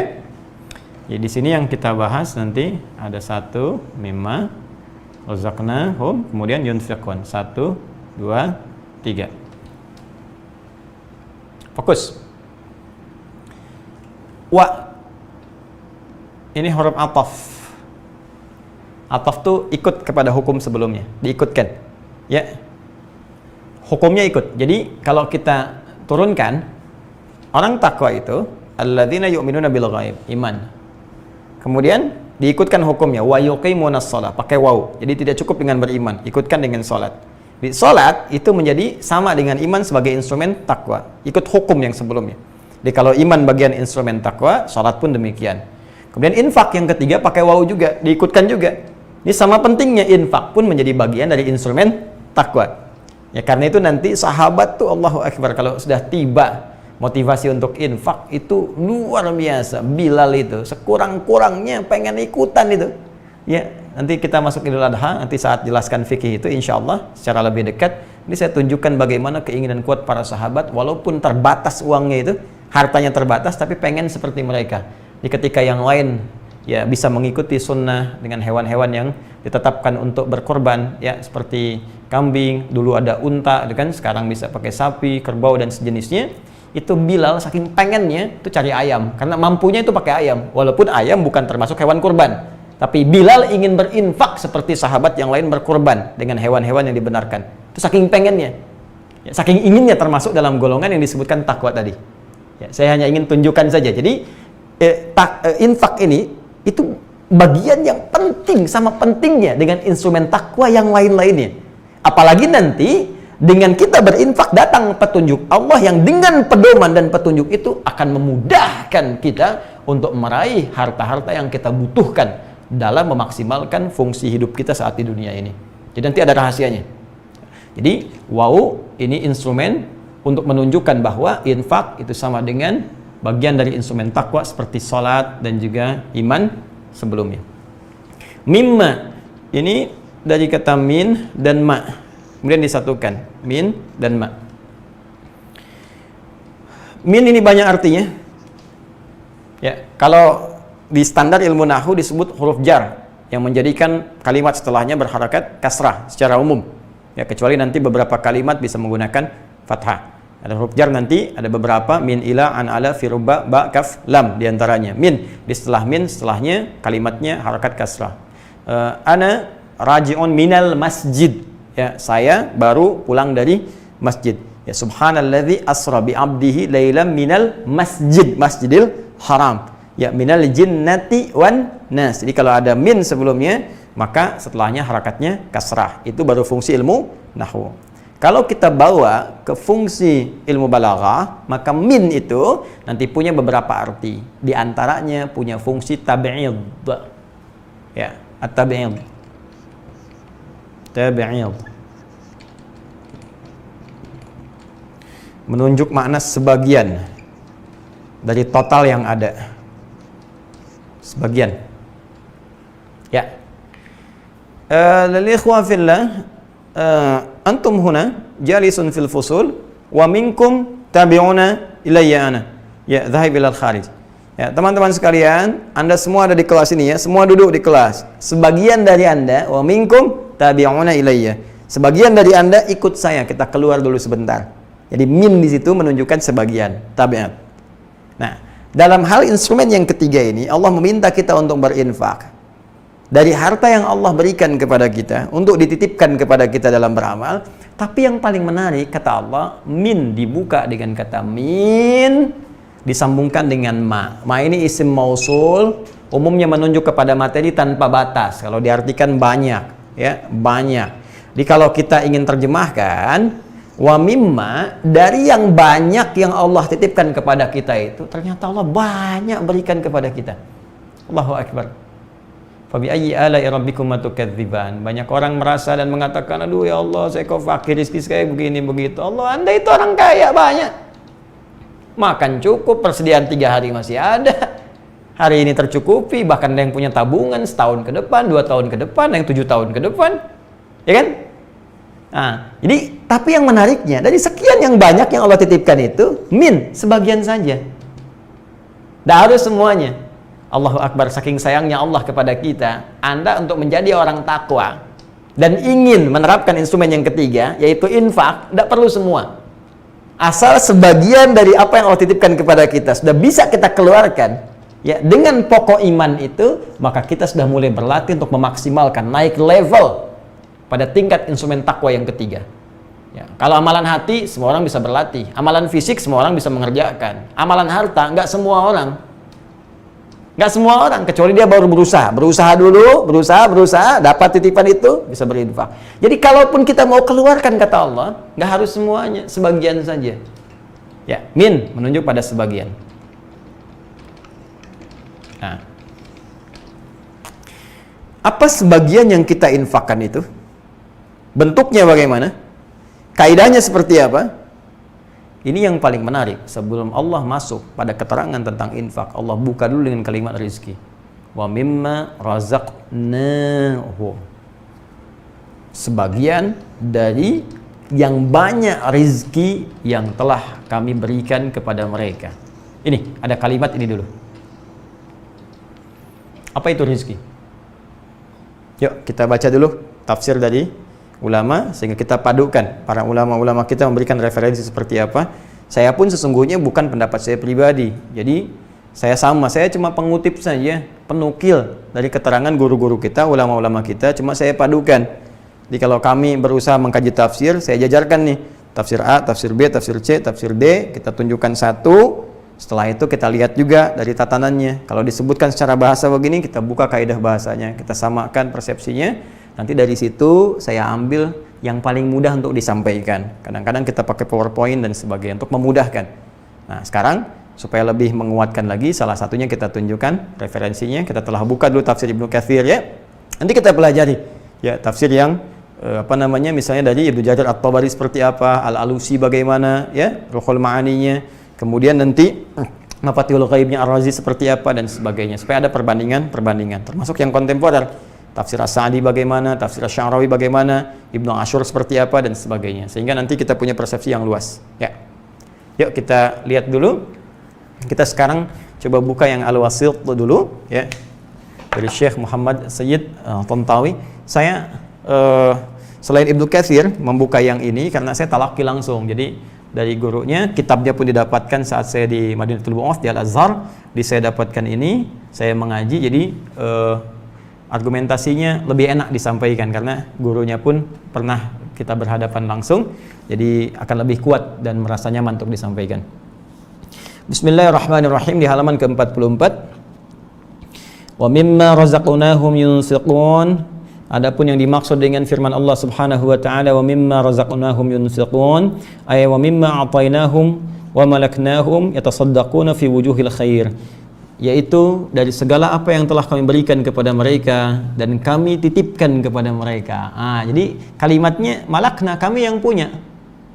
Jadi yang punya tetap Allah. Ingat ya teman-teman sekalian, jangan merasa bahwa harta yang sekarang kita pegang, kita tabung, kita simpan, itu milik kita. Bukan, cuma titipan. Kalau milik itu kan kepunyaan.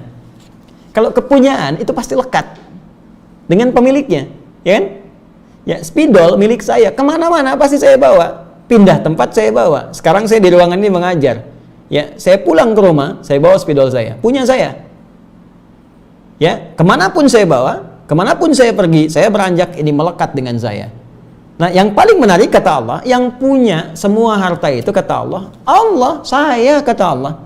Apa buktinya? Buktinya ketika kamu pindah dari alam dunia ke alam kubur, kamu nggak bawa hartamu. Coba tunjukkan pada saya, siapa yang dikubur dengan rumah-rumahnya? Siapa yang dikubur membawa mobil-mobilnya, semua hartanya? Tunjukkan. Kalau itu milik Anda akan bawa dan melekat dengan Anda. Tapi tanda yang Allah ingin berikan langsung di hadapan kita, ainal yaqin. Ya, bukan ilmu yakin lagi, ainal yaqin, dilihat di mata kita. Hakul yakin saat masuk ke alam kuburnya.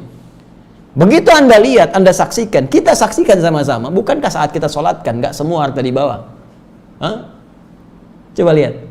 Kecuali kain kafan, ya kan? Alam kubur itu pun selesai. Coba lihat. Jadi, aduh ya Allah, astagfirullah. Semoga Allah berikan petunjuk kepada kita. Orang-orang yang terjebak dengan kehidupan dunia, berangkat gelap, pulang gelap, hanya untuk mengumpulkan harta benda saja. Kalau nggak terarah harta itu, kalau nggak benar penggunaannya, rugi. Karena cuma titipan. Dikasih modal, harta, buat beramal, buat tijarah, buat bisnis nih, supaya untung saat pulang kepada Allah dapat keuntungan.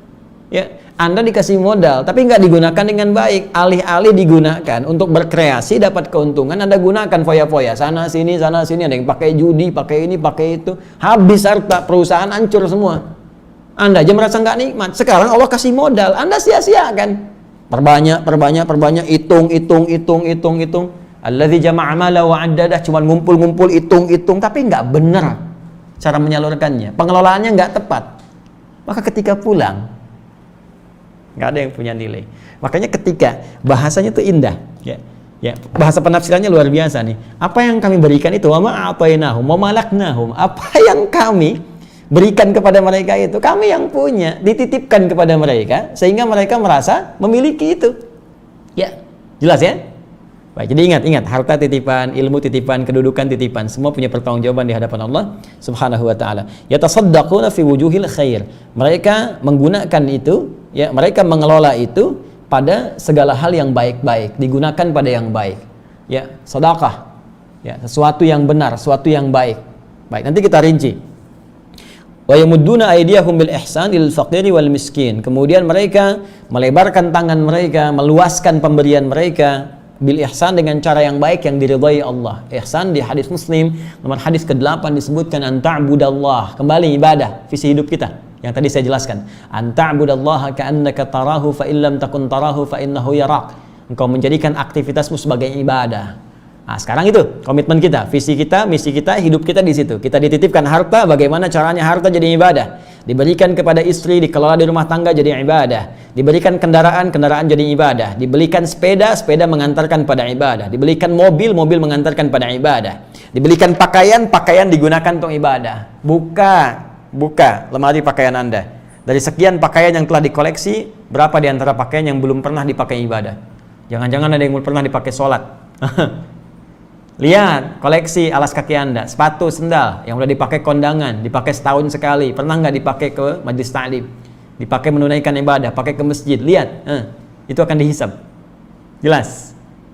Baik, jadi segala hal jadikan sebagai ibadah dan lakukan semua karena Allah. Seakan-akan ya kita sadar Allah mengawasi kita walaupun kita tak mampu melihatnya.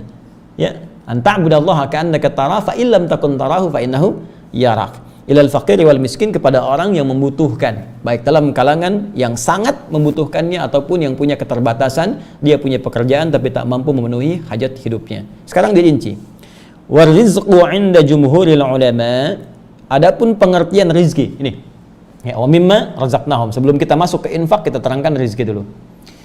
Dari sebagian rizki, dari rizki yang banyak yang kami berikan, kami titipkan kepada mereka, itu mereka infakkan. Apa itu rizki? Wa rizqu 'inda jumhuril ulama, adapun yang dimaksud dengan rizki menurut pemahaman mayoritas ulama, ma salaha lil intifa' bihi halalan kana aw harama. Baik. Ma salaha lil intifa' bihi, segala yang baik untuk dimanfaatkan. Jadi luas nih, ini masih luas. Ya. Halalan kana aw haraman. Fokus. Segala yang baik untuk dimanfaatkan. Ma saluha lil intifa' bihi. Jadi maknya kembali ke tadi saya terangkan, ma ini menunjukkan aspek yang luas, banyak. Jadi kalau kita bicara tentang rizki, pemaknaan rizki itu masih luas, banyak maknanya. Kalau rizki ya masih luas. Awas, nanti beda dengan infak. Awas, hati-hati. Rizki itu sifatnya luas. Ada yang sifatnya materi, yang berwujud, ya bisa dipegang, kan? Ya bisa digunakan beraktivitas, bisa dikreasikan. Di sini kita tuliskan uang, nah, itu rizki. Makanan, itu rizki. Ya, pakaian, itu rizki. Sandang, pangan, papan, itu rizki. Ada yang sifatnya wujudnya tak terlihat langsung, tapi terasa bagian yang bermanfaat dalam kehidupan kita. Tadi masaluhal lintifa, hal yang sangat bermanfaat. Ya, hal yang baik yang bisa dimanfaatkan. Apa diantara yang wujudnya immateri? Ya, tak tampak langsung, bisa kita pegang, wujudnya nyata, bisa kita kreasikan misalnya. Apa diantaranya? Kesehatan, itu rizki. Kebahagiaan, itu rizki. Ya. Tuh. Kaya itu penting, itu rizki. Tapi bahagia pun itu penting. Coba, pilih mana? Pilih mana? Kaya tapi gelisah atau miskin tapi tenang? Kalian yang kameramen nih, pilih mana? Kaya tapi gelisah atau miskin tapi tenang, bahagia?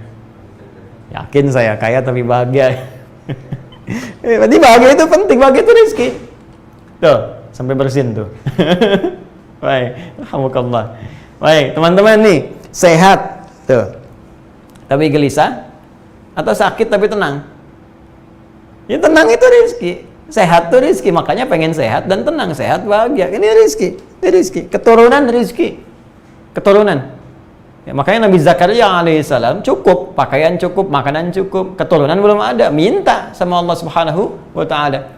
Begitu melihat Maryam, ya, mendapatkan rezeki dari Allah berupa yang pakaian, berupa makanan, khususnya makanan, kebutuhan-kebutuhannya di Ali Imran ayat 37 itu, ya, fataqabbalaha rabbuha biqabulin hasanin wa ambataha nabatan hasana wa kaffalaha Zakaria kullama dakhala 'alaiha Zakaria al-mihrab wajada 'indaha rizqa qala ya Maryam anna laki hadha qalat huwa min 'indillah innallaha yarzuqu man yasha bighairi hisab. Ya, pamannya setiap kali ngantarkan kebutuhan ada semua rizkinya, disebutkan rizkinya berupa makanan, berupa kebutuhan Maryam, ada yang materi.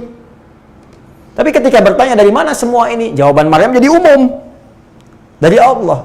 Allah memberikan, ini sifat keumumannya, sifat keumumannya, keumuman rizki yang saya maksudkan.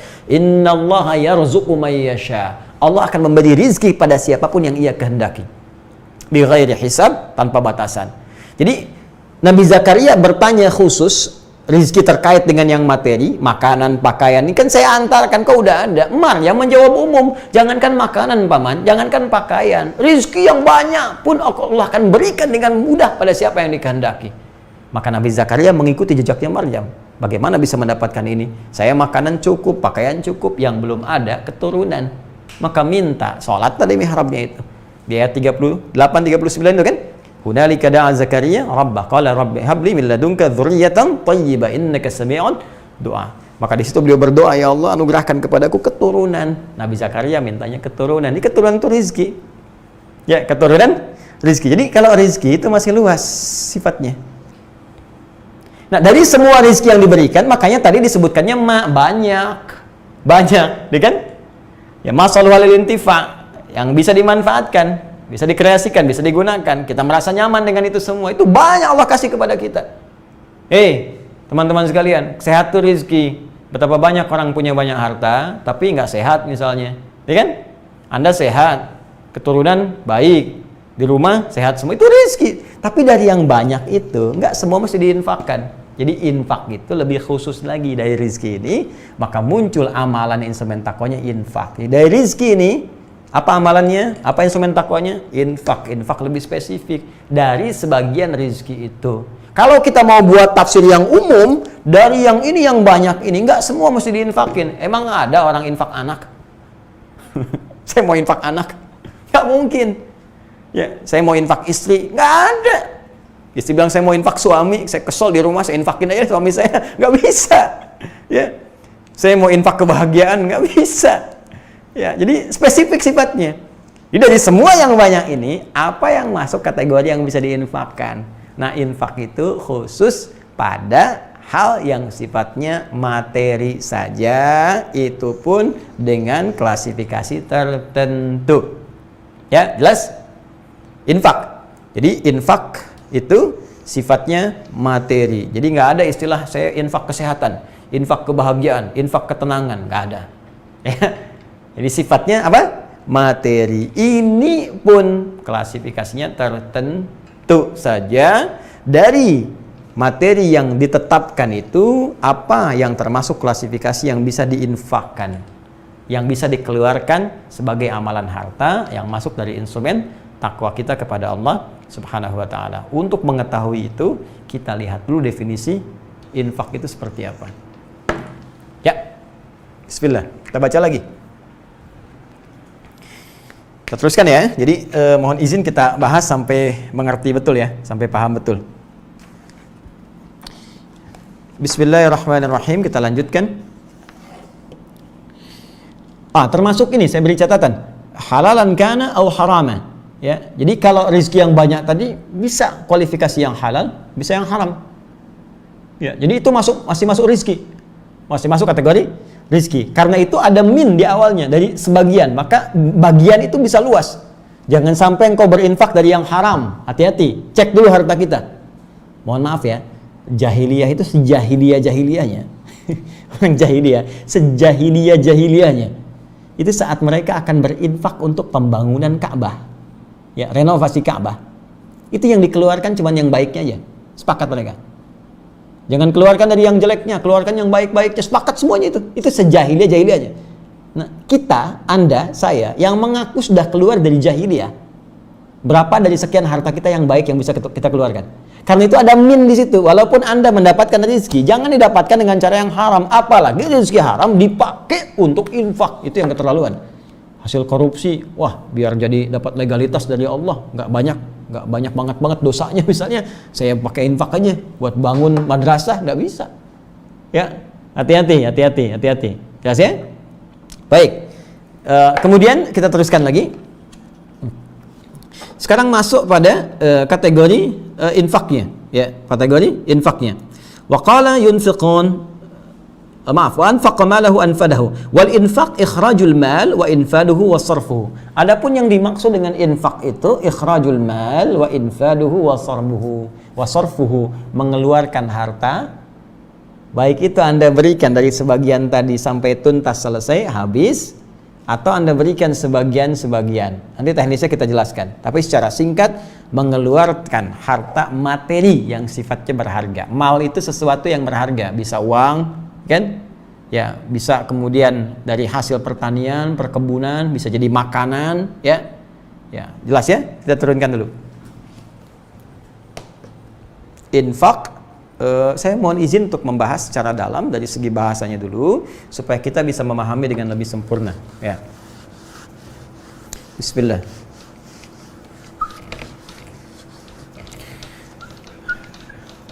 Teman-teman sekalian, mohon maaf sekali, saya tidak bermaksud untuk menggurui, hanya ingin berbagi saja apa yang saya pelajari. Jadi nanti kalau ada kekurangan Anda boleh lengkapi, ya. Kalau ada yang salah boleh dikoreksi juga, dan sehingga kita bisa terkontrol pembahasannya dan belajar dengan cara yang benar. Jadi yunfiqun ini bentuk mudhari'. Ya, masih ingat ya? Present, continuous, future. Keberlangsungan, keberlanjutan. Kata dasarnya, kata kerja dasarnya dari anfaqa yunfiqu. Anfaqa yunfiqu, infaq. Al-infaq. Infaq. Fokus. Anfaqa telah berinfak. Yunfiqu terus berinfak. Tidak putus. Ya. Yunfiqun, banyak yang berinfak, nggak cuma 1-2 orang, banyak. Semua orang pasti pengen takwa. Nah, karena itu tadi diterangkan, ya. Jadi yunfiqun, infak itu ikhrajul mal, ya, berusaha mengeluarkan dari materi harta yang dititipkan Allah kepadanya. Ya, apakah itu infak secara langsung? Misal, sebagian saya punya 1 juta, saya pengen keluarkan 100.000. Apakah sifatnya langsung? Atau sorof, sebagian-sebagian? Ya, sorof itu kan tasrif, nggak langsung semua, sebagian-sebagian. Misal 100.000 bagi 10 hari, 10.000. Ya, Ramadan kan biasanya begitu, pengen infak 1 juta bagi 10 hari terakhir dengan 100.000. Ada sebagian yang berpikir demikian. Ada yang di awal udah 1 juta aja, ini infak saya misalnya. Silahkan.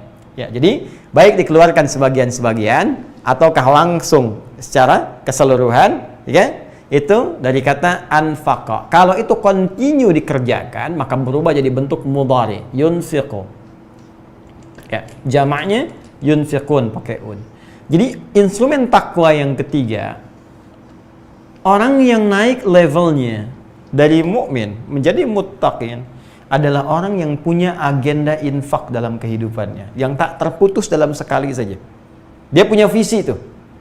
Oh, saya pengen lah keluarkan dalam sebulan misalnya, saya targetkan gaji saya ada 5 juta. Sejutanya pengen pakai infak, dibagi 30 hari. Setiap hari begini, atau dibagi 3. 10 hari pertama, 10 hari kedua, 10 hari ketiga bisa berinfak. Lalu mencari orang-orang yang berhak untuk bisa mendapatkan itu semua. Jelas ya? Tapi continue dilakukan. Ya, itu elemen yang ketiga dari instrumen takwa. Nah, sekarang kita tajamkan supaya benar-benar paham. Anfaqa itu akar kata utamanya dari kata nafaqa gini. Ya, nafaqa. Lalu ditambah dengan hamzah di depannya. Ya. Lalu pindah harokat ke sini, ini mati jadi anfaqa. Fokus. Nafaqa baik yanfiqu dari wazan jalasa yajlisu atau yanfuqu dari nasara yansuru, tapi yang sering digunakan nafaqa, yanfiqu. Fokus. Kata nafaqa, nafaq pada asalnya punya beberapa makna. Ya. Satu, adz-dzahab, sesuatu yang pergi. Ya, adz-dzahab. Dua, an-nafadz. Ya, sesuatu yang habis, hilang, habis. An-nafadz. An-nafadz. Tiga, ini al-mamar. Terowongan yang dibangun dari tempat masuk sampai ke akhir. Karena itu kalau Anda umrah atau haji, qadarullah tahun ini, ya, insya Allah ada kebaikan yang telah ditetapkan, tinggal kita arahkan saja pada amalan yang lebih baik insya Allah. Ya, insya Allah di tahun berikutnya haji bisa dilakukan, kita berdoa pada Allah Subhanahu wa taala. Demikian yang umrah pula. Nanti kalau Anda haji atau umrah kan sering lewat terowongan ya di Saudi itu. Ya, saat lontar jumrah ada terowongan Mina, ya kan? Baik, ya, kemudian saat akan ke Masjidil Haram, di ring 1 ada terowongan Mahbas Al-Jin masuk. Itu terowongan, bahasa Arabnya nafaq, ditulis atasnya nafaq. Ya, nafaq ini. An-nafaq. Baik. Bisa dikatakan mamarrun, ya, mamarrun, tempat lewat terowongan yang dibangun dari jalan masuk sampai dengan jalan keluar. Ini dari bahasa Arabnya. Nah, sekarang perhatikan keindahannya. Bagaimana makna ini sedemikian indah bisa kita dapatkan. Teman-teman sekalian, perhatikan baik-baik. Ketika ini ditambahkan hamzah menjadi anfaqa yunfiqu, maka ini menunjuk pada sebuah usaha untuk mengeluarkan sesuatu, ya, sehingga yang ada melekat pada kita itu menjadi pergi, ya, pindah dari kita. Jadi kalau saya punya spidol, ya kan, ini melekat pada diri saya ingin berusaha untuk keluarkan supaya tidak ada pada diri saya, tambahkan hamzah lil izalah untuk menghilangkannya, ya. Baik, maka saya katakan anfaqtul qalama. Saya menjadikan spidol ini pergi dari saya, keluar, menjauh dari saya. Ini mana pertama. Baik. Karena sudah nggak ada di saya, habis kan? Nggak ada kan pada diri saya? Maka punya mana yang kedua, nafad namanya, habis. Ya. Jadi Masya Allah, kalau Anda mau berinfak, dari bagian yang telah Anda siapkan untuk infak itu jangan ditahan-tahan. Berikan, habiskan. Punya 10 juta, sejutanya buat infak. Jangan tahan-tahan lagi, kalau sudah bagiannya infak, ya keluarkan infak. Ya, 100 ribu udah masuk nih buat agenda ke masjid sholat Jumat besok. Ya udah, ketika ada kotak lewat masukin, jangan tahan. Ya, kalau nggak sempat kotaknya lewat, ya setelah selesai Jumat cari kotaknya, masukin, titipin ke DKM masjid. Jangan sampai pulang ke rumah ke bawah lagi. Karena harusnya pergi keluar, nafad hilang. Jelas? Baik sebagian atau 1 juta langsung dikeluarkan. Itu sifat infak. Indah kan? Tapi yang paling dahsyat, infak akan membangun terowongan kehidupan bagi kita, yang akan kita dapatkan hasilnya saat kita kembali kepada Allah Subhanahu wa taala.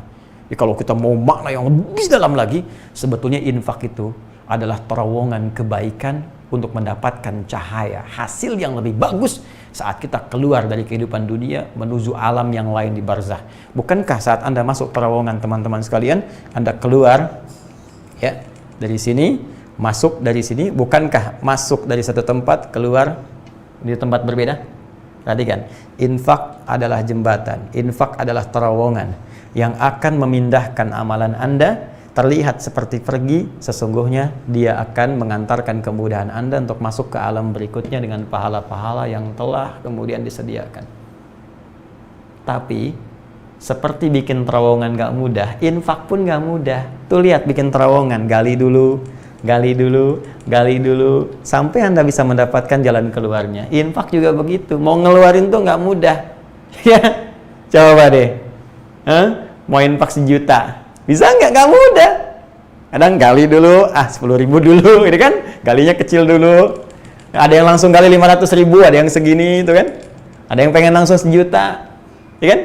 1 juta itu bagi orang yang punya penghasilan 5 juta terasa besar, tapi yang punya 1 triliun infak 1 juta itu nggak ada apa-apanya, kawan.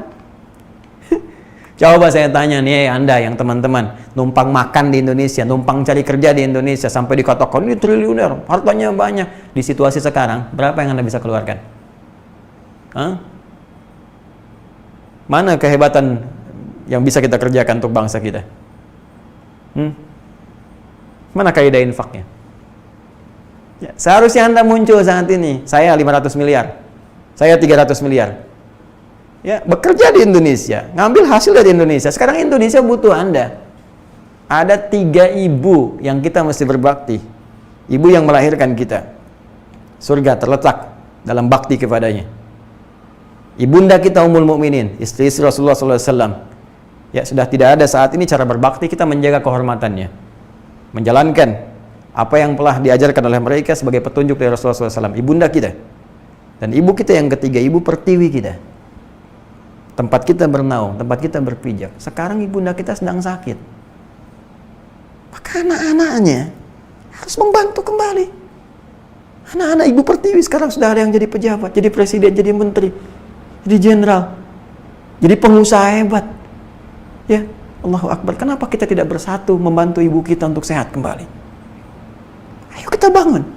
Sehatkan ibunda kita. Jangan sampai harta-harta ibu diambil oleh orang-orang lain. Jangan sampai harta ibu dikuras oleh orang lain. Jangan sampai kita membuat ibu semakin sakit dengan berselisih, bertengkar. Kita punya dasar, punya falsafah. Nilai ketuhanan ada, ketuhanan yang Maha Esa. Nilai kemanusiaan ada, kemanusiaan yang adil dan beradab. Persatuan kita harus satukan. Persatuan Indonesia. Kerakyatan dipimpin oleh hikmat, bijaksana dalam permusyawaratan perwakilan. Keadilan sosial bagi seluruh rakyat Indonesia. Itu falsafah kehidupan kita berbangsa, bernegara. Nilai syariat hadir di dalamnya. Ibu kita sekarang sedang sakit. Apa yang bisa kita kerjakan? Mohon maaf, saya ingin mengingatkan. Karena sifat negarawan itu dibutuhkan dalam kondisi kritis seperti saat ini. Orang hebat tuh muncul di kala ada musibah. Ya. Dan orang-orang yang cuma numpang kehidupan atau bahkan mencari hal-hal yang buruk dalam kehidupan akan kelihatan seperti dalam situasi seperti saat ini. Maka semoga kita diberi petunjuk, semoga Allah menyatukan kita semua, menjauhkan dari perpecahan, bersatu untuk kita membangun negeri kita. Dan bagi orang Islam, satu penting yang harus dijaga, niatkan semua sebagai ibadah karena Allah Subhanahu wa Ta'ala. Itu yang akan meringankan hisab kita di hadapan Allah. Ya, mohon izin sekali lagi saya mengingatkan karena sayang saya, cinta saya kepada Ibu Pertiwi sebagai bagian dari tugas kita untuk berkhidmat demi ibadah kepada Allah Subhanahu wa Ta'ala.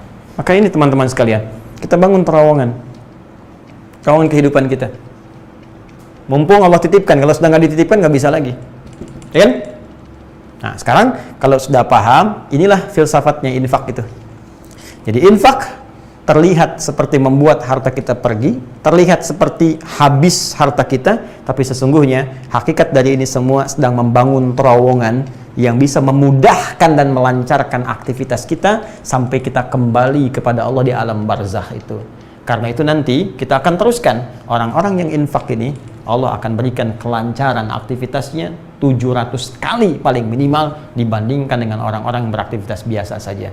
Silahkan cek teman-teman, sholat itu hasanah, pahalanya dapat 10. Ya, Quran surah ke-6 ayat 160. Man jaa bil hasanati falahu asyru amsalihha. Siapa yang mengerjakan perbuatan hasanah, dia mendapat 10 kebaikan nilainya. Baik, sholat disebut hasanah. Quran surah ke-11 ayat 114. Aqimis sholata tarafain nahar wa zulafan minal lail. Innal hasanati yudhibnas sayyi'at. Salat disebut hasanah. Jadi kalau kita mengerjakan salat, pahalanya 10. Berjamaah naik 27 derajat. Kan? Di masjid tambah lagi 25. Sekarang sudah mulai dibuka, tambah 25 kebaikan. Ini sampai 27 paling banyak. Infak. Allahu Akbar. Quran surah kedua ayat 261, paling kiri agak ke atas.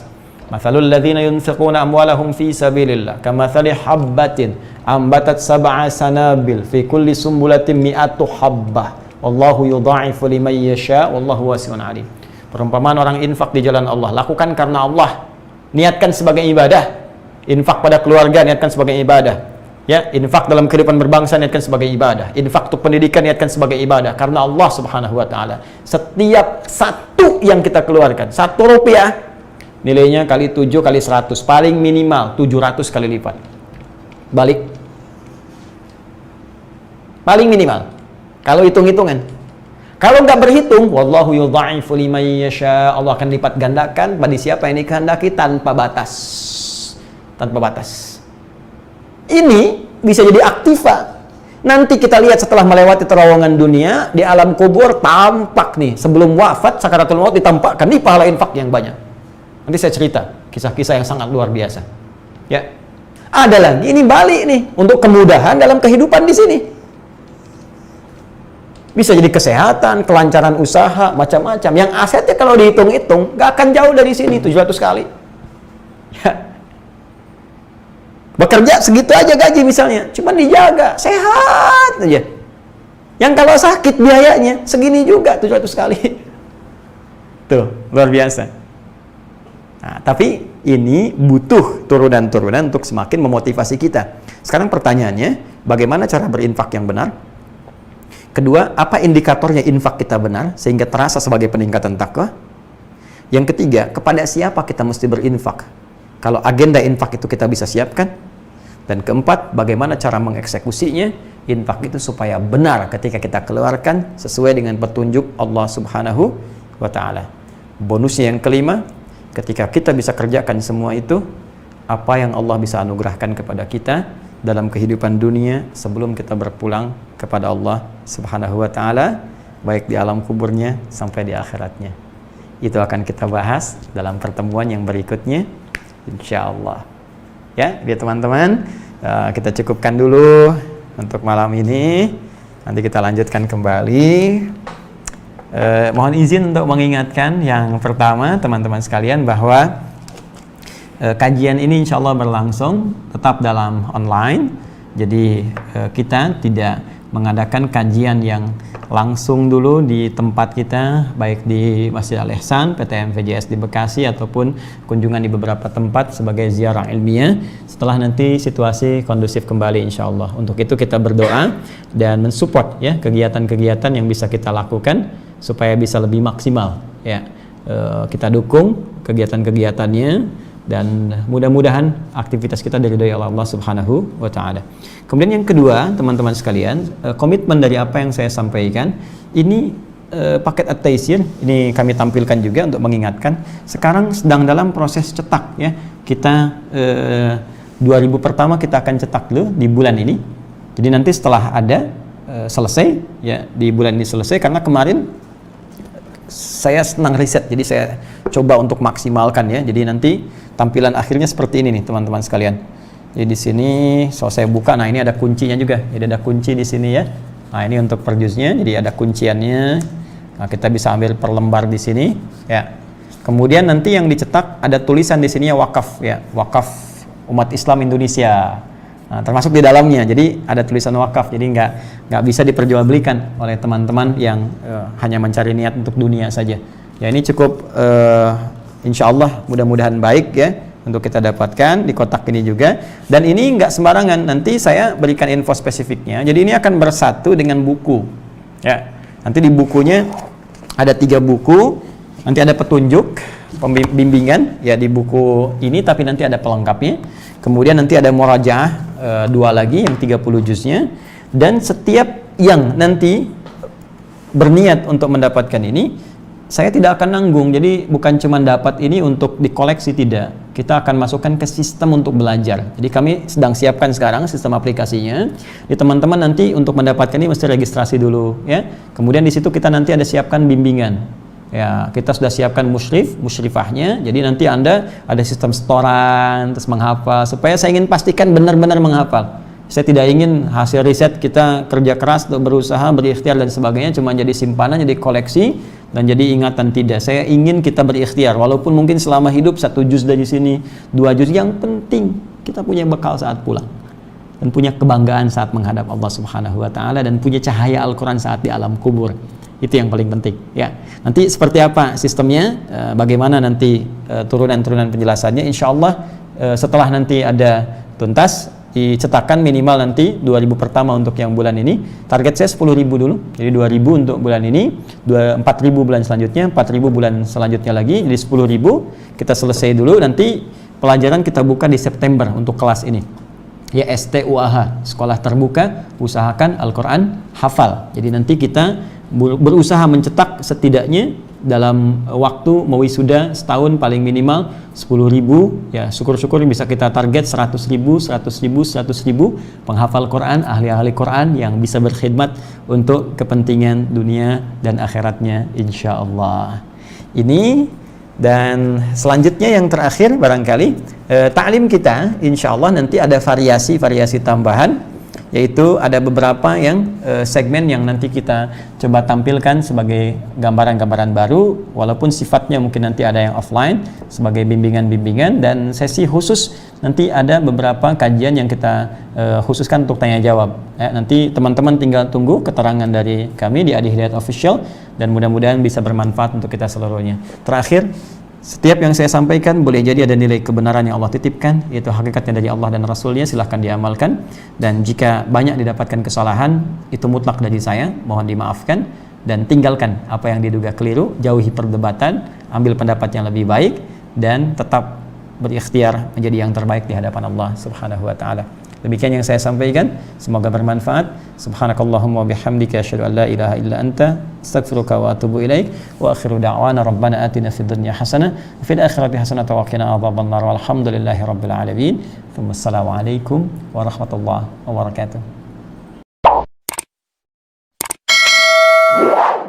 Ma